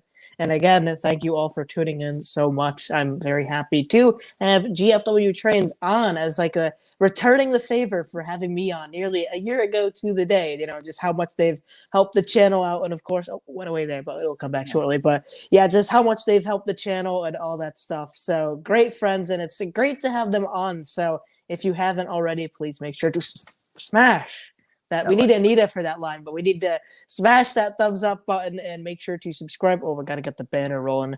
Make sure to go check out George and Wally's channel, GFW Trains, right here on YouTube. Boom. I wish I made more custom banners for tonight, but I was such in a time crunch. Oh, I understand that, and boy, they like you said, when you're doing live streams all the time, they just keep coming at you, don't they? And then also for people who didn't see, Bob is all dressed up for the occasion with his GFW shirt and his Hawaiian shirt. It's not a train Hawaiian shirt, but still Hawaiian. So he's got his shades on. Bob's ready for the summer. So yeah. Nice. So anyways, do we have the stuff cam up again? I think I got it. I don't see it. It should pop up though momentarily. Harrison says, "Can I get me some HO post?" Well, yeah, isn't there some '60s Lionel post-war? We have a set. I don't think it's like available, but yeah, we have a '60s Lionel HO set. That's actually kind of how I started. Yeah, there you go, Harrison. No, now you can be on the, well, even though you guys call O scale the dark side, you can be in the middle, the neutral zone. The neutral zone. Anyways, yeah, we got stuff came back. Oh, boom, got it. All right. So anyways, we bought this engine today at the train show. Love it. 6250. In fact, I don't have it up there. Dang it! With the decal. So I don't think we have this, or the version we have is the heat stamped one, but it's like in really, really bad shape. We bought it for train racing. So not this one in particular. This one's in really nice shape. But yeah, so it's really cool find that we got at the train show today. Yeah, and those are the harder ones to find, I believe. The ones with the more closer stamped font. Yeah, the decal ones. Yeah. Yeah, because mine's the same one too, probably same year. Actually, I really wish we could compare model numbers just for fun to see, like, I don't know, who's is older, you know? But yeah. Yeah, that would be really cool. But yeah, so that's what we got at the train show. And I saw Jason ask how many NDB2s we have. I think we probably have about maybe I think like 15 maybe. I was expecting you to say 4, 15. Wow. So do you guys mostly have post-war ones or some MPC ones in between there as well? A little bit. So I think we have post-war ones, and then we have a couple of cheaper post-war ones, the kind of transition into the MPC ones. I think we have 1 or 2 MPC ones. I'm not entirely sure how many we have, but yeah, I mean, that's how many. It's mostly post-war ones, and they're mostly Chesapeake and Ohio 624s, but yeah. Oh, and he's pulling out. We got another thing. Gotta put it back up. So there you go. We have the set that had it's the Lionel HO scale set, or Lionel. This is the Lionel HO set from the 60s. So here's the helicopter car. Yeah, that thing is so cool. And does it actually function as the helicopter car? Yeah, it does. Nice. I've never gotten it to work. So yeah, and then here's the. That's pretty impressive for HO. Too bad they couldn't keep up with those, I don't know, activating cars today. Yeah, but yeah, there's that. So the O gauge and HO there, yeah. So let me see. I've got a. See if I can. Here's the engine, George. So the engine. This is probably one of my favorites. I did it. This is actually on the YouTube channel. This was one of the first videos I did. was a review of this engine. So yeah, it's got some like really weird like song in the background while I'm reviewing it. But yeah, here's the engine. Danger zone. I think yeah, probably. Hey, we got RBP swinging in. Chris, how you doing tonight? Thank you for swinging in. We got GFW on, having a ball, of course, and they're currently showing off stuff cam. So yeah, and this train is George didn't get just giant hands. This is a HO Lionel train. So yeah, Show that one again, George. Okay. So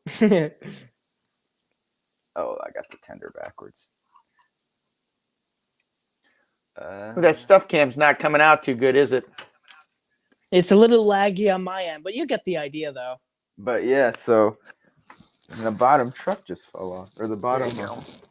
But yeah, and this has got a cool story on it too. Actually, you want to tell the story, Puffs? When I was growing up, I used to work at a coin and stamp store that sold baseball cards and coins and stamps and everything like that.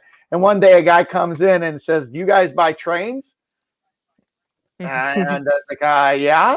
He's like, "Well, I've got this train set. It's HO." I said, "Oh, I don't buy HO." He's like, "Well, take a look at it and tell me if somebody who might be interested in this." He pulled it out. I was like, "Oh, that's Lionel. I think that might be interested in that." So we went back and forth and ended up buying it from him then. But yeah, so it was a prairie with a couple of neat cars on that.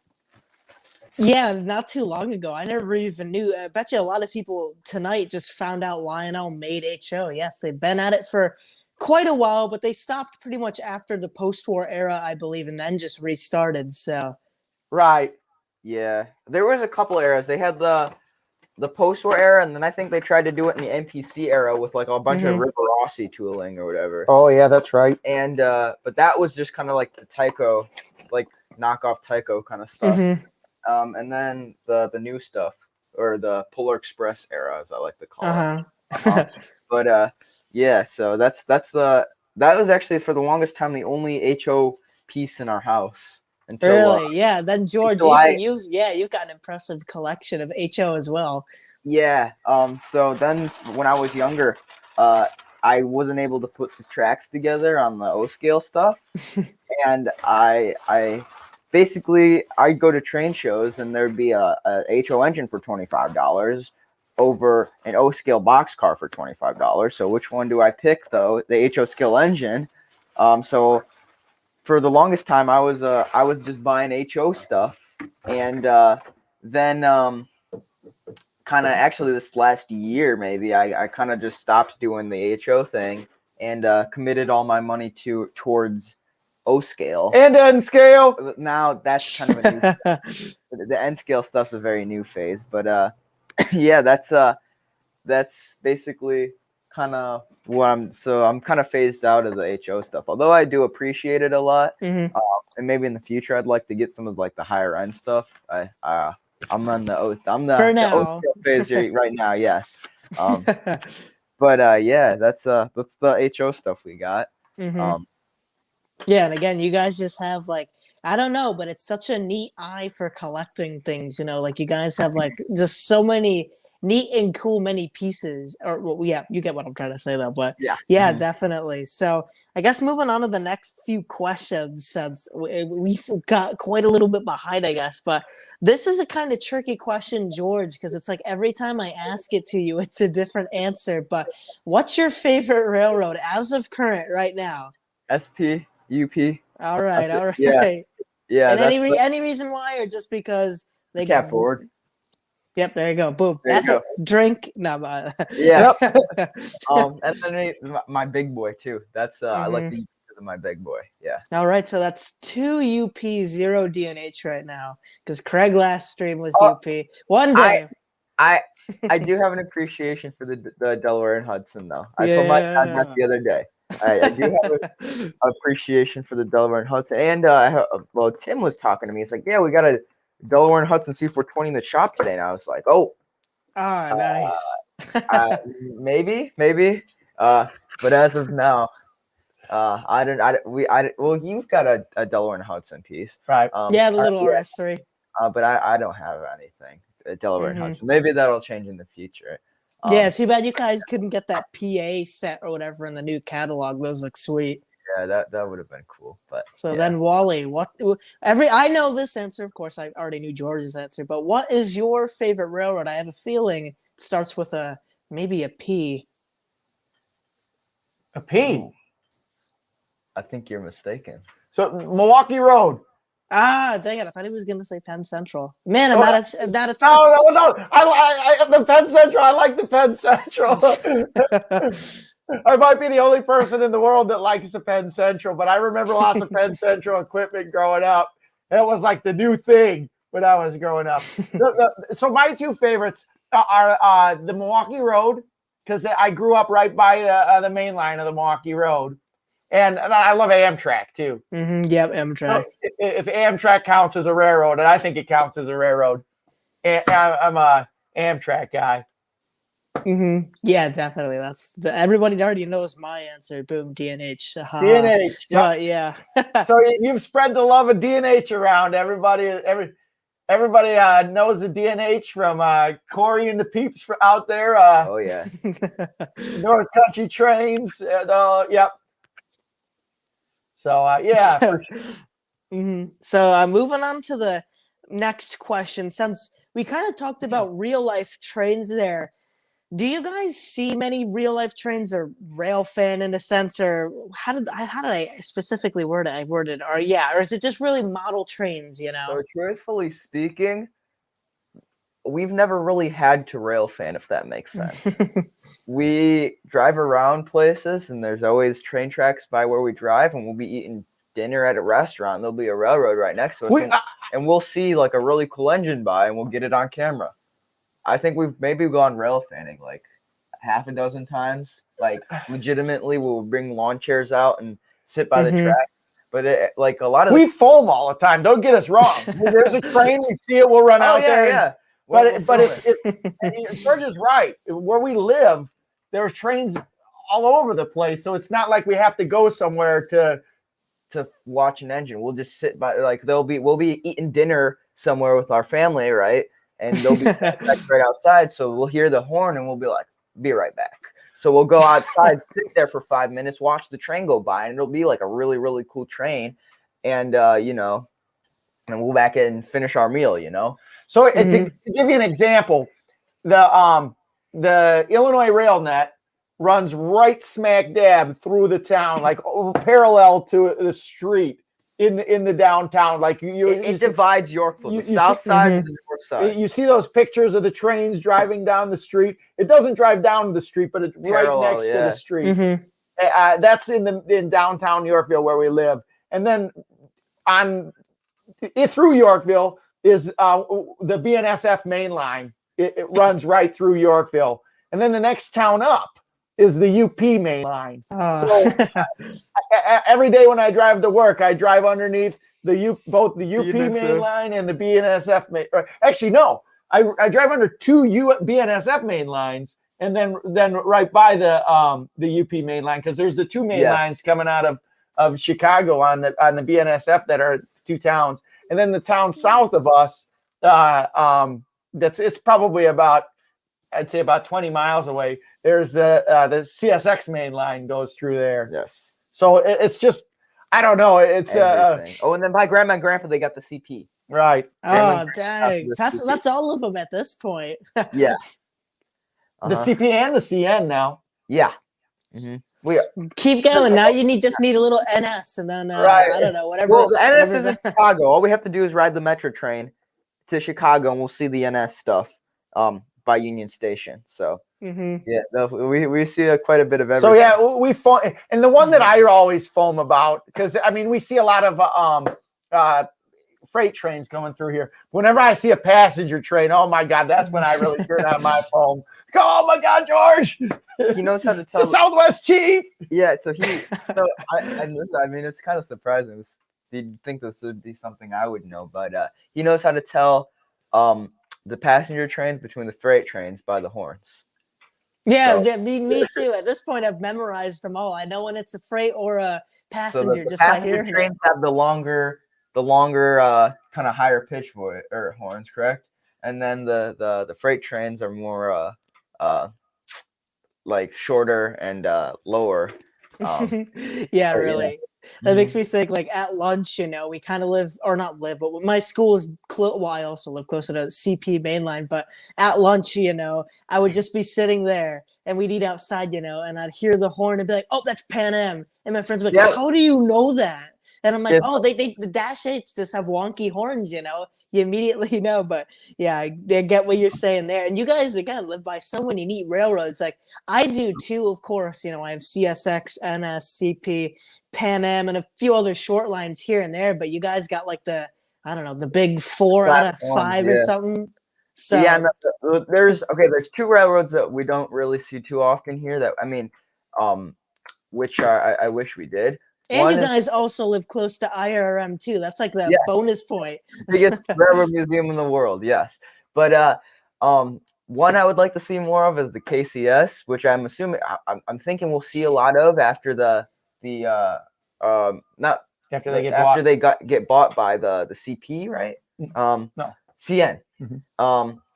And then I think we'll see and then Ferromex too. Mm-hmm. So that I've seen 2 Ferromex engines in my lifetime. One of them was in Joliet. We were taking a hike with scouts, and I saw a Ferromex engine on a freight train. And then the other one was behind another freight train at Prairie State. So that's awesome. Yeah, it's always fun when foreign power comes up, because it's like, dessert, or like kind of like dessert or something. Too, like a dessert. I like that. Or like the cherry on top. But yeah, definitely. It's when people like, I'm a part of the Facebook groups and stuff or all this other stuff to track these freight trains because it's so hard, just to find out what's going by where. But anytime there's some UP or BNSF on the main line around here, because they're not normally around here, everyone will go nuts to be like, all right, UP passing by this spot, everyone get the cameras ready, But yeah, it's definitely a lot of fun. So almost done with the questions. I have like just a few more to ask.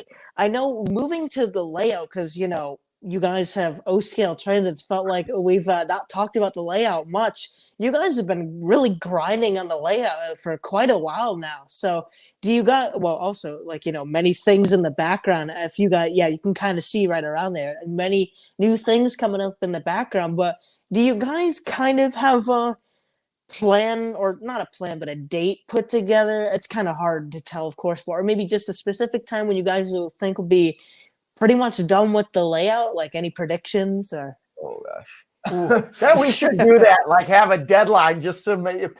We don't really. We've been just kind of working on it when we can. We've slowed down a little bit with it due to COVID, or not COVID, but just going back to work and everything like that. We've haven't been jamming on it like we were at the beginning. And one of the things when we did have a lot of time, we ended up spending a lot of time doing stuff and getting ready for the live stream. So I kind of look back, and I think I always get jabbed, especially by North Country trains, about how we don't have any scenery or anything on our layout. But it's gonna come eventually. Scenery isn't be my patient, bag. Harrison. Geez. Right. Scenery isn't my bag of tricks, and hopefully we'll get. What's that? I like that scenery. I like to do and stuff like that. But yeah, we'll have to have me over or something with my mom, and then we'll do the scenery on the layout or something, like all this or something. Just winter. Deal, man. I'd love to have you out sometime. in likewise. Again, if you guys ever come up, especially live stream wise, if you guys somehow ever make it back up to upstate New York, you got to come visit the layout, of course, but my live stream club, because it'd be so much fun to run your trains in the Adirondacks and do our layout, which goes like all over the place, climbing grades through tunnels, over bridges, and all that stuff. Yeah, really. So that'll be definitely cool. Yeah, I'd love to do it. But anyway, so things coming around the layout though, because and you guys, for those who don't know, are doing the Yorkville and Eastern Shore Railway, or railroad or railway? Railroad. Okay, so you guys are doing that, and it's gonna be winter. Winter themed, right? All winter, or gonna be like some spot where it's like a summer or? No, it's gonna be all winter. All right. And then how are you guys planning on doing the snowflakes? Well, I mean, I'm not sure if we're gonna do this, but on my grandpa's layout, that he uses God, what does he use on the little flakes that he has on the carpet? I don't know what you'd call it, but it's It's like party like little like party confetti, like clear party confettis that look like snowflakes, and he puts that on the. It looks pretty. It looks really nice, you know. Again, the scenery isn't really my thing, but on my dad's layout, we used a lot of styrofoam and used the white from the styrofoam and painted that, and we used just kind of, I don't even know what you'd call it, like almost caulk that we would use, like for snow drifts and everything. And I think that one turned out really well. My mom was kind of the visionary on the scenery for that layout, and my dad and I were the laying track and doing the setting up all of the electricity and everything that has to do with that. And so yeah, I look at this layout sometimes and it scares me because I don't know how to do that scenery part well, you know. And you know, as I think that it's going to be one of those things. I get inspiration from you. I get inspiration. We had Chris on a couple of weeks ago from RBP Trains. Is that right? Yeah. And he just went from nothing to an amazing setup where he just watched YouTube channels and learned to that. And watching you guys, it's kind of an inspiration for us, right, George? Oh yeah, definitely. Yeah. But one of the things, having had a lot of layouts, that I think it is different than this one than a lot of other ones, is that we've had layouts before. And one of the things that George and I like to do best is the operation part. Yeah. So it's not just running around in a circle. So That's why I built a whole addition, you know, because it was tiring just watching the trains go around. So now I can have some yard action, you know. Right. So that was where the way that we've got this set up, where we can run multiple trains, and where we've got things that we do where we try and run two trains on opposite directions on the same track, and we've got to pull them off and deciding when we're running them together, so that's what this one is where we're at right now. Is it's really fun to operate, and it's really fun to operate with, you know, you have 4 or 5 people down here and everybody's got a remote control. Everybody can run an engine on this layout, and you have to communicate and operate together, and it's fun. Yeah. Couldn't do that with conventional. Right. Well, unless you had a bunch of toggle switches. Or a bunch of CWs, yeah. It's interesting that you say that, because on my father's layout, the one that we initially built, we built in 2002 before TMCC was not online yet. Stuff, yeah. So, it was there, but we didn't design the layout with that in mind. So his is all in blocks. So your DWs and then all the toggle switches, so you can switch back and forth. So in theory, you could run 2 conventional engines on the entire layout with 2 people at the same time without having to worry about I don't know, like the polarities or whatever mixing up. But yeah. Yeah, that's cool though, definitely. So we're coming into the final few questions, of course. And sorry, it sounds like the plumbing's all weird all of a sudden. I don't know if you could hear that pipe or something. Hope that's not a leak. But one question that I thought was really cool that my mom kind of came with on the last thing was, if COVID never happened, where do you think you guys would be today? You know, because probably wouldn't have done the live streams or anything. Probably. We'd still probably be doing the videos, kind of like the layout videos and like the older kind of format that we did. Yeah. So one of the things that our channel has kind of morphed a little bit before COVID, and again, it was the bulk of our channel was doing layouts, videos, and train shows where we would set up our modular layout. And we had the opportunity, we still do, but we can't right now, have the opportunity to go over to all kinds of people's houses and video their train layouts and make the video of those train layouts. Similar to what like Dakman does. Yeah. Layouts, yeah. And we would probably had a lot more during COVID. we were just starting to get ramped up when COVID hit in terms of people inviting us over there to their house to film their layouts and everything like that. And then COVID hit and that all stopped. So we haven't had very much. I feel bad about this, but we haven't had very much original model train content, like layout content on the channel. It's been mainly live stream, but if COVID didn't hit, I would imagine we would probably be doing a lot more of that. And I honestly, I don't think it would be as big either. Right. Yeah. For sure.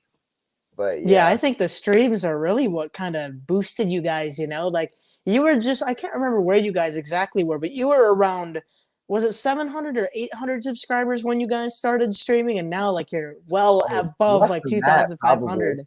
I think we're probably about, like, 500 maybe. No, it was probably about, last summer we were about, we were probably like about 600. Yeah, I would say 700-ish, somewhere in there. Mm-hmm. Right before COVID hit, we had a YouTube video that took off and really went well. And we got Was that the Addams Family one?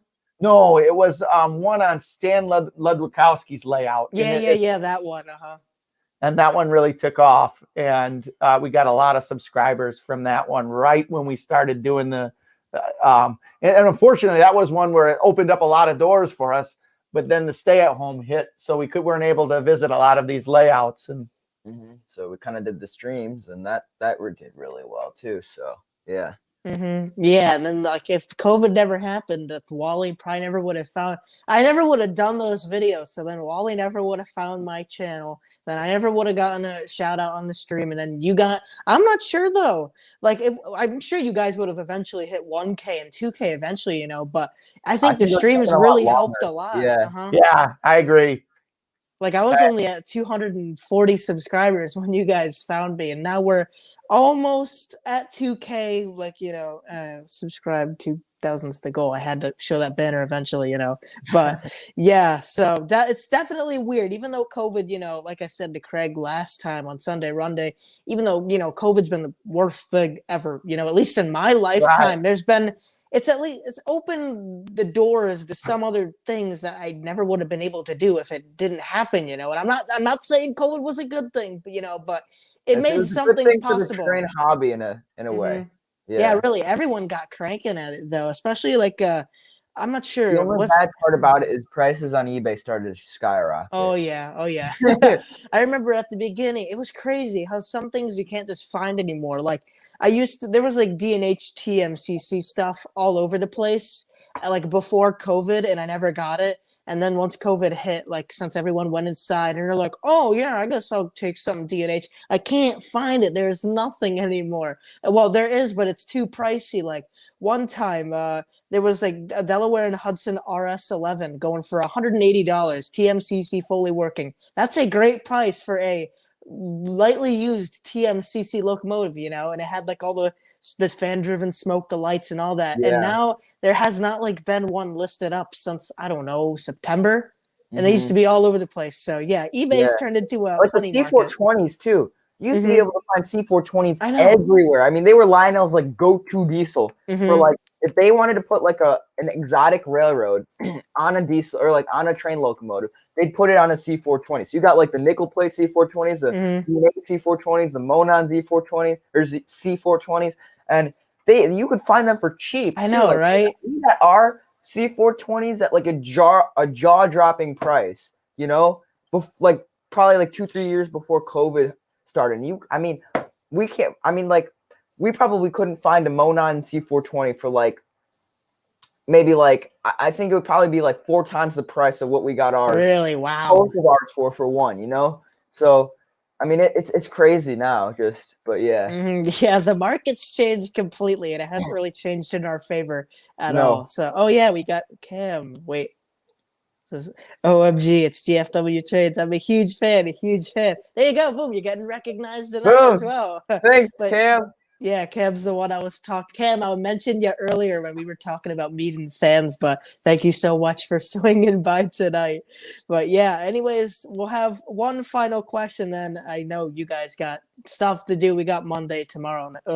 School. But so you guys, I remember when you had me on your stream, you stumped me with this question, and it's the question that I really like to run with now. But where do you guys see the train hobby in the future from now? 5, 10 years, 40 years? I don't know. Ooh. In my opinion, if you were to ask me maybe 2 years ago, I would have told you that Lionel would be gone, and we would kind of just be. But honestly, after this COVID thing, I definitely think that it's been like huge for the model railroading hobby, and for like, I don't know. I feel like I've been in more of the loop per se for like the model trains and stuff like that. And with a lot of the bigger events happening in the O-scale, like the O-scale community right now in terms of like MTH, Atlas, all that. Yeah. I think that hopefully it'll grow in terms of the younger generation, and we'll tend to I hope to see more younger people, and doing the streams is kind of like proved to me that there is like that group of people per se. So I definitely think that hopefully if it will grow, if not like a lot, maybe a little, but yeah, I definitely hope that the streams and stuff like that and people on YouTube have inspired people to kind of join clubs and go to train meets and stuff like that. But yeah, that's where I think it is. What about you? Well, I think that the electronics and the technology is going to be the driver of the hobby. I think that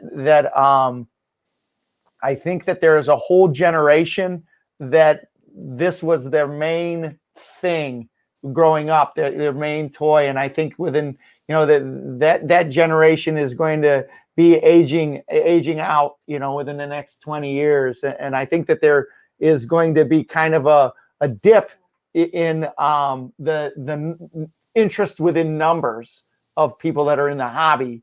But I also think that there's a surge of people that are becoming interested in the hobby through all of the technology that's being incorporated and everything like that. And I feel really, really strongly that it is a responsibility for all of the people that are in the hobby right now, if they want to see the hobby continue, to try and build that community, because there is going to be a speed bump within the next 20 years, just with the amount of people that are into it right now, that are just of the age where many of them unfortunately will no longer be with us.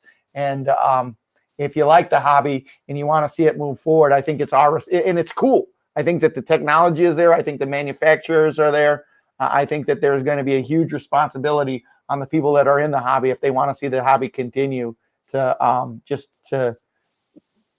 keep the community vibrant and try and attract, or not necessarily attract more people, but you don't really attract people into trains. I truly don't. I don't. I mean, you've got friends. How many friends have you invited over? They say, "Oh, this is cool," and they become hobbyists. That's not necessarily it. But it's kind of something that sprouts up, and it's very solitary almost, where you don't know very many other people that are model hobbyists, but they're out there. And sometimes you run into one, and it's just like meeting it's like, oh my God, it's Corey's into trains too. This is so cool. And I think that I'm rambling now, but I think that there's a onus for the people that are in the hobby now to try and keep it rolling. And I think that that's where it's going to be neat, is that there's going to be the social aspect through the online mediums. Yeah, you said that. Great. And kind of my take on it, it's kind of shifting now, but already we've seen such a I guess a growth or something, I guess kind of to say, from YouTube, because like, with those real train videos, being pushed on now more than ever. I've never seen so many kids rail fan, or just, I guess, at model train shows and stuff. I think if it wasn't for YouTube and social Yeah. media, that was kind of, I think, a big driving force behind it. Because when I talk to some of the older guys in the train hobby, you know, they're like, Lost you, "Oh, Corey. Sorry. tell me when I come back on, or am I back now?" Hey. And All right, how about All right, now we got you. okay. It's just an error on our end. Can you shut that off, George? yeah. Yeah, but anyways, like I was saying, I think social media really has helped a lot, I guess, spread the train thing around, you know, because like I was saying like a few seconds ago, I was talking to some elder or more older guys in the hobby, and they were like, I never saw kids my age when I was a youth, or like the kids today out filming trains or even just watching trains, you know. So I think that's really helped a lot. But again, it's so hard to predict the future of this hobby, you know. It's like anything can happen. But I think what can really grow the hobby is, I think, something big in culture, I guess, has to happen, you know. Like, I think one of the biggest examples when we point the dial towards ships was the James Cameron Titanic movie, you know. Like, I can't find many instances, you know, before that movie came out that got people into ships and ocean liners and that stuff. But after that movie came out, everyone who I know likes ships today talks about the Titanic movie, you know. So let's say a big train movie came out. I know it sounds weird or something, but a catchy train movie came out. I think really that could be like the, I don't know, the starter or something. I don't know, something like Yeah, that. maybe I think we'll that have could to be. have a Thunderbolt, like Siren Productions or something like that, make a train wreck video that like blows up, or train wreck movie. Yeah, really, like I don't know, with some lead actors or something. You have Tom Yeah, Hanks, so the yeah. engineer. I don't know, but yeah, but kind of, I think it's something like that that's gonna really kick trains back into like Lionel status, like post-war status. You know, when every single kid on the block liked Lionel or American Flyer. And I'm not saying the hobby's doing bad right now at all. I think it's still great seeing more kids than my dad, or well, not my dad, but older guys in the hobby ever saw. But I think it's something like that is really what's going to kick trains back up. And I have no doubt that there's going to be a lot more technology built into these trains, you know. Like I was saying on your stream when you guys are doing the 24-hour, like, oh, what if they put cameras in the cab, you know, to kind of simulate, I don't know, driving your model train around, you know. I'm sure, in fact, if somebody's not noted that idea down yet, now is your So like time. those You could VR make the 360 breakthrough. cams. Yeah, that would be so much fun to just kind of sit down and just be on it. Like that'd be so cool, you know. But something like that, I think those small technology, or well, that's not really small though. That'd be groundbreaking. But something like that is gonna help it. But I think something cultural wise with trains is really gonna be the next big thing. So hopefully in my lifetime I'll be able to see something like that. But yeah, anyways, you've been going on for 2 hours now. That's Oh, it's quite always the. fun. It's always fun to talk, man. It's always fun to talk with you, Corey. Yeah, really. I'll have to. We gotta meet up again on the stream, of course, just to show and talk more trains, because I'm sure we could. Yeah, really. I could be on the 24-hour. The R's trains 24-hour, and then I don't know, whatever I'll do for that, you know, for 2K. But yeah, thank you guys again so much for being on. It's been an honor, of course. Like I don't know The how honor's many ours. times I've said it. Truly. But yeah, it's been so much fun though, just seeing, I don't know, your channel evolve over the year. Well, yeah, over the past year, and see how much bigger and better you guys have gotten, just from starting with the George, are we live? I don't know what we're doing, to the whole well polished Fast Friday, you know. So yeah, it's truly been, you know, the honor, and it's great knowing you guys. Hopefully I could make it out there, or if you guys ever are in upstate New York again or something. I love it. I don't love know, it. for And Cooperstown or something. The very real thing, Corey, is a get together at York. I think that would be definitely a very doable, nice opportunity. Yeah, I got my calendar marked. Whenever you guys say the date, I'm pushing anything aside. I'll skip school. I'll skip seeing some heritage units. I don't know. Whatever comes up, I'll skip the doctor's appointment. I gotta go down to New York. But yeah, anyways, it's been going for quite a while. It's like not my longest Sunday Runday yet, but I don't know what one is my longest actually. But it's definitely, again, been so much fun having you guys on it. I'm sure everybody, if you haven't already, smash that like button. Come on, and also got to hit the banner one more time. Go check out George and Wally on their channel, GFW Right. Trends, here on YouTube, and then also get. Oh yeah, wait. Why don't you guys plug the main line and the merch before we get heading off here? So George, that'll be Oh yeah, so don't forget to check out our merch line. As you can see, we're wearing I'm wearing what happened to the G? Oh, there it is. I'm wearing the GFW t-shirt, and then he's wearing the hoodie. He calls this one his work hoodie because he's worn it so much it's starting to fade. But yeah, so this is what the t-shirts look like. You can get these in gray or white. It's a lot of different colors you can get. Yeah. And then the sweatshirts are the same way as well. But we got a lot of different things. If you go to our YouTube channel, you can find them on the most recent videos that we've got, the merchandise page. So check that out. And then the main line is a Discord server. It's a Discord server to kind of continue the conversation that we have on the streams onto the server. Now, I think right now we're going through some kind of renovations of the server. We had a problem recently, but hopefully we got all those kinks ironed out, and we'll have the server will be just like it used to be. So yeah. Yeah, definitely. The Discord's been going for not exactly 1 year, but almost. Yes, yeah. So it's like been a going year, a week ago, pumping or for something. one. Yeah, I remember it was like, George, we got 5 people on the Discord. This is crazy, and then I can't even remember how much it's at now. So yeah, it's definitely a lot of fun. Railfan128, you're asking the quote. We already went over this, George. One more time, quickly explain it. It's my initials. Okay, boom. There you go. But yeah, anyways, I'll let you guys loose since Monday is tomorrow, and Monday is like Garfield. However, Garfield says it, of course. This is a very unpopular opinion, but I'd rather have a Friday than a Sunday. I enjoy Fridays more than Sundays. Yeah, I get Fridays, you know that you're gonna go into the weekend, where Sundays like, oh yeah, Monday's tomorrow. You know what I mean? I get what you said. Yeah, Friday's fun night Friday, or Fast Friday, of course. But yeah, I totally get what you're saying. But anyways, I'll let you guys off the hook. So again, one more time, thank you so much for being on the stream. Pleasure's It's ours, an honor, isn't it, George. Yes, Yeah. Pleasure's ours. All right, though. I guess we'll be heading to intermission. Make sure one more time.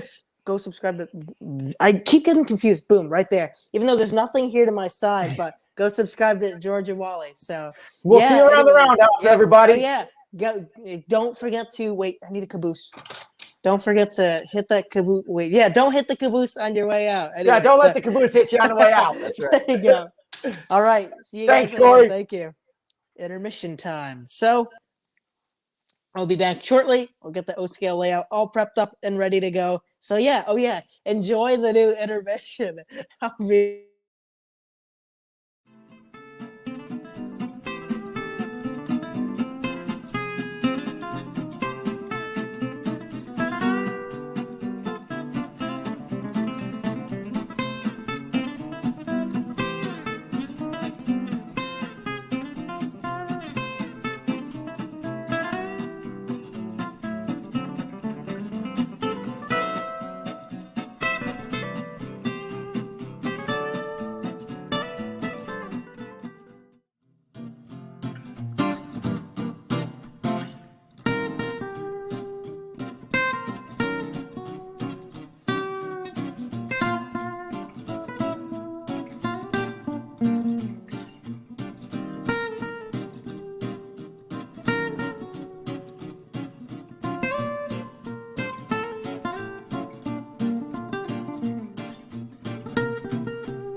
a little slow with that, but sorry about that, folks. Yeah, it takes a little bit.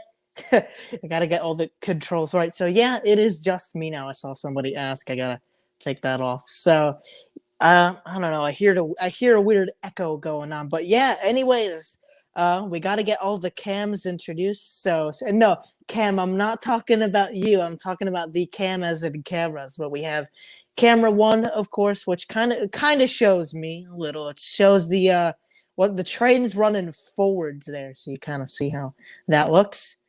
Yeah, I don't know. It's coming from the iPad. Then we have Bob Cam with Bob all dressed up in his GFW Trains merch. And then we have the station, of course. So I have to set this in the right order. So it goes from me to this camera to Bob and then the station. So yeah, anyways, running tonight, I have to put my, see, I got to get used to it. Anyways, running tonight, we have the Burlington Northern U-boat pulling a manifest MPC train with some stuff that would be around Georgia and Wally. Have some Illinois Central on there, some Great Northern BN, of course, and a few other things. And on the inner loop, we have a GG1 running, since Wally loves his GG1s, pulling the Pennsylvania train, as I call it, which is just a few Pennsylvania cars. On the upper loop, this isn't GFW related, I just had to do it, but we have the Turbine, the New Haven FA 209, and then a few passenger cars pulling a excursion train. And then on the commuter loop, as I call it, we have a early Amtrak era, like early 70s New York Central RS3, because the Amtrak one is out of service, pulling some Amtrak cars. So yeah, anyways, I don't know what the like goal is at, man. But anyways, without further ado, I would say if we hit a like goal, then boom, then we run the trades, but I don't even know what it's at anymore. So anyways, without further ado, let's get to running these trains. So we'll start. Let's see, he's gonna derail. Watch. It's not an RS train stream without the derailment. Nope, go this way. So let's see if we can get him on the cams. I just gotta see what the Bob cam looks like. This will be fun. Go, Bob! Woo!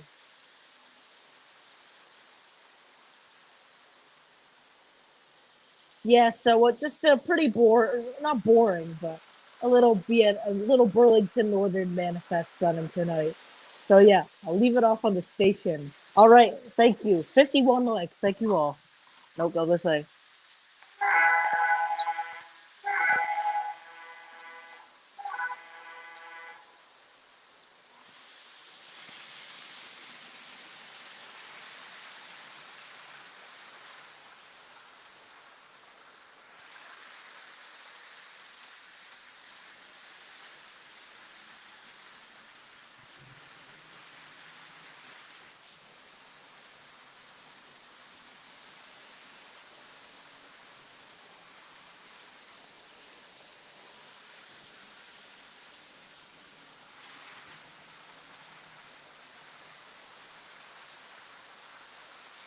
Yeah, like how you can see me in the bottom corner, so I have to continue.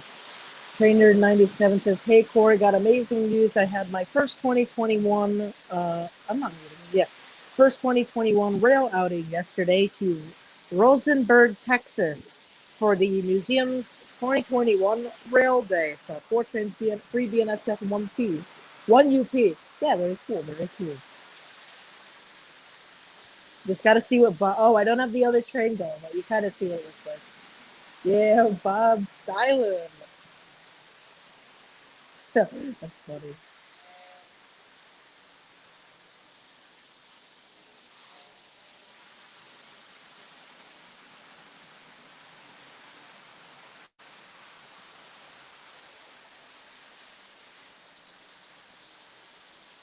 Yeah, I like that excursion train a lot. It's fun.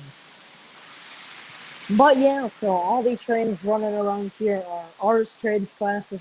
Of course, I've had each and one of them. Yeah, I haven't had anything new to the collection for quite a while.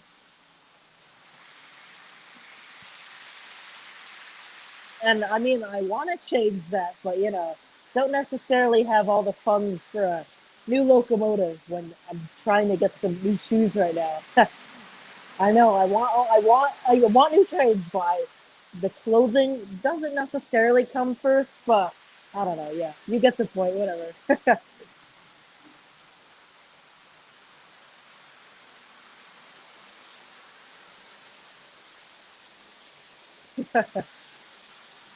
Yeah, so everyone's saying that who's gonna be on next week. I don't have it.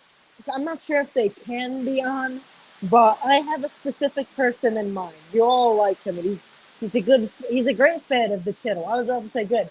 He's a great fan of the channel. I've met up with him one time, but it's been a lot of fun though. We'll see. We'll see. Nothing's confirmed yet. I don't want to give away any names or anything, but yeah. Cam says, Corey, you should come over and stay overnight and do some night running with the buy gauge outside. I tell you, Cam, you got the coolest little outdoor railroad. Jake says, is it me? Jake, I've met you more than once. And Jake, you don't have a big O scale layout.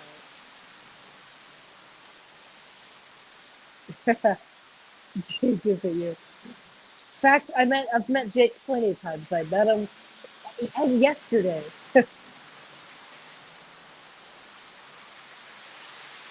Wait, try to be the other cam. And are the cameras coming in for you? Oh, good for everybody? I hope they are. To me, there's no lag on my end. Bugs, hello Bugs, thank you for swinging in. And hello all. I have Oscar on the carpet. I mean that it's not a big layout or anything, but hey, it's a good start.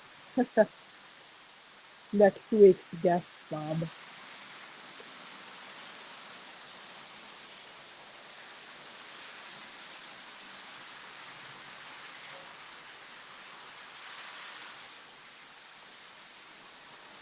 Okay, good. All the cams are coming in fine. We'll do a night run in just a sec. Trainstorm, I'm expecting you to type night run, just all caps. And Anderson, I'm expecting both of you.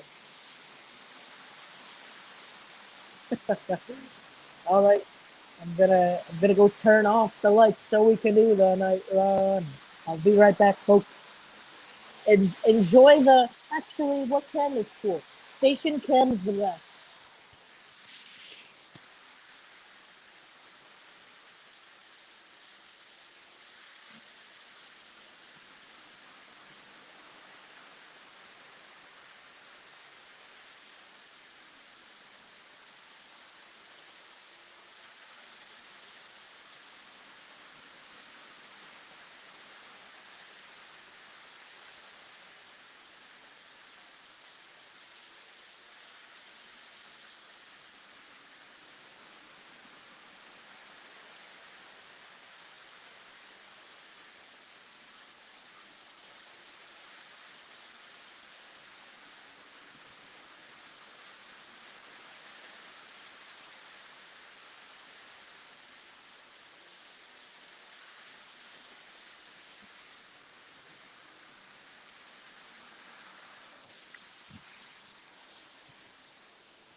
Yeah, can we get some woot woots for the night run? Everybody love their night run.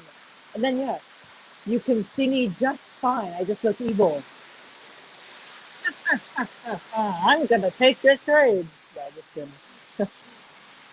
But yeah, the town looks great at night.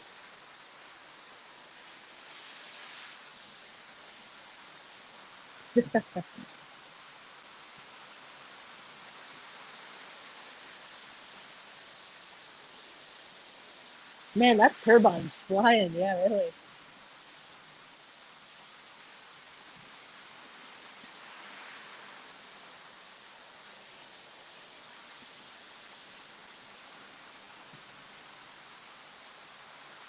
Yeah, if everyone watched my what was the video I did?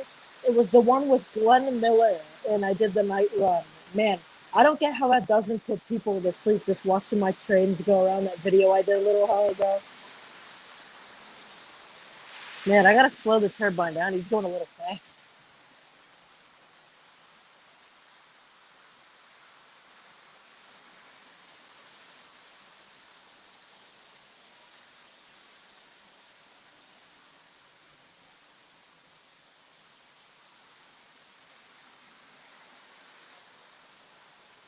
Yeah, I'm seeing myself on the other cam.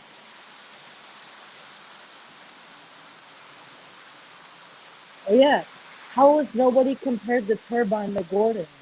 Make way! Express coming! Express coming through!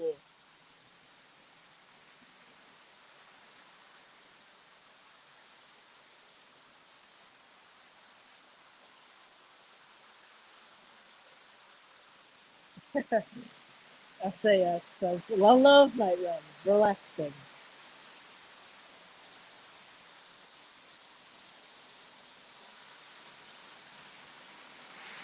Yeah, the turbine's going a little slower now. Oh, thank Jody. Wait, I have to put the boom. Thank you very much for the $2 donation. If there's anything you would like to see, well, it's getting pretty late though. I'm only gonna be on for 5 more minutes. So, but thank you very much for the super chat. Much appreciated. Trying to think of any other cams I haven't done. I think I've gotten them all. We'll do Bob Cam one more time.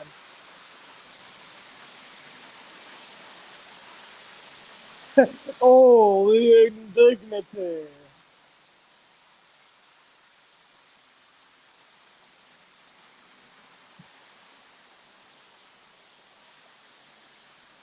You can barely see Bob.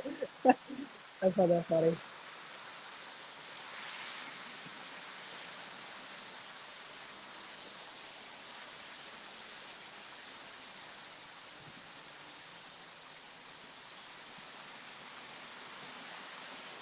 Jody Smith says, can you do a long honk solo? Well, I'll try on the GG1. I don't think it's going to work too well.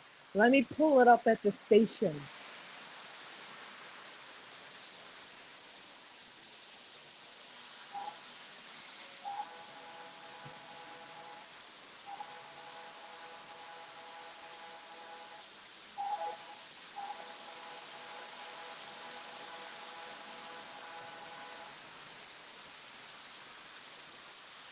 We'll get it over and try over here. Man, this transformer's hot. All right, you little GG1. Let me switch to this camera. You can barely see it. It's right there. Yeah. Bob wears his sunglasses at night.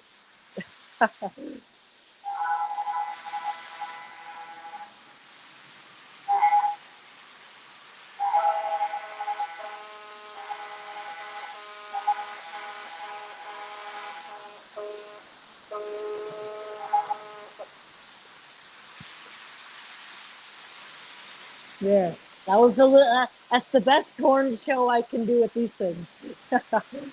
But thank you again, Jody. Very much appreciated. Bob wears his sunglasses at night, 'cause he can show he can. How does it go? I don't know. Something about pain. All right, I'll go turn the lights back on. I'll leave it back at the station.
Oh yeah, I use the horn shack. Don't worry.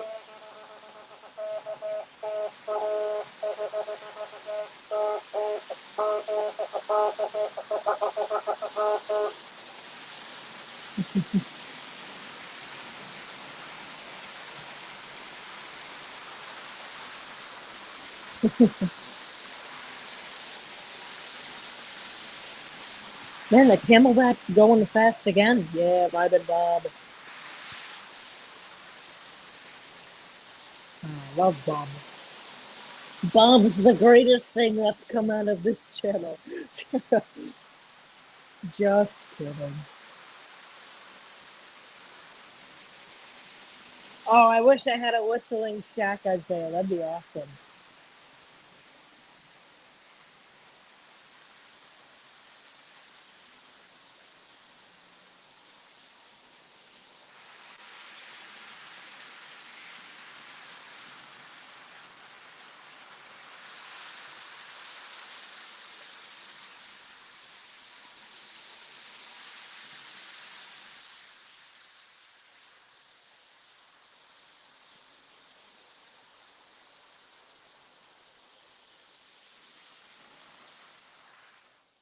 Get back over here. No, get in the frame. Great. Now I gotta turn the New York Central one off, and that requires walking. Come on. And stop right about there. Boom. So yeah, that's probably. Oh, I gotta get myself back in the main square. That's probably about it for tonight. So thank you all for tuning in again to another fantastic Sunday Runday number 25. Yeah, really wooden whistle. I have one. I just don't know where it is. But yeah, thank you. Oh, wait, I have to look at this one question. Brian Benson says, Corey, wait, I have to put it up. Corey, have you ever seen the 1973 movie Emperor of the North movie filmed here in Southern Oregon? If it was, is it train related, or I'm not sure. If it is, cool. If it's not, I'm not sure if I'll watch it, or but it's so cool. Jody Smith says, "Why didn't you continue with the elevated track idea?" Oh, I mean, I'm still doing it. It's just gonna be a while till I get to the O scale layout because I'm grinding to get the HO one done, which I'll show off next stream because I want to save the surprise until then. It's not that big or anything. But yeah, so anyways, thank you all for tuning in again. We had another fun. So yeah, really, Harrison, no, take another gander at the RS3.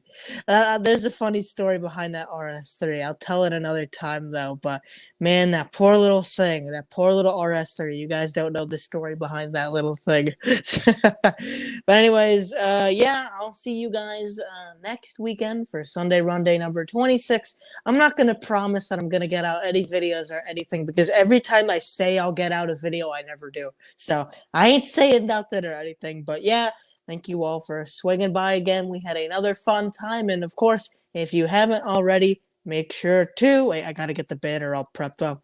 Make sure to subscribe because 2,000 is this year's goal, and man, we're so freaking close yet it feels so far. We're only we're a little under 200 subscribers away from 2,000. That'd be fantastic to hit that, of course. So we'll get there eventually. But if you haven't already, please click that red subscribe button down below so you don't miss out on future videos or streams that are just like this and the many other things that I do featuring real life trains, model trains, live streams, and so much more. So subscribe and make sure you miss out. And if you haven't already, please hit that thumbs up.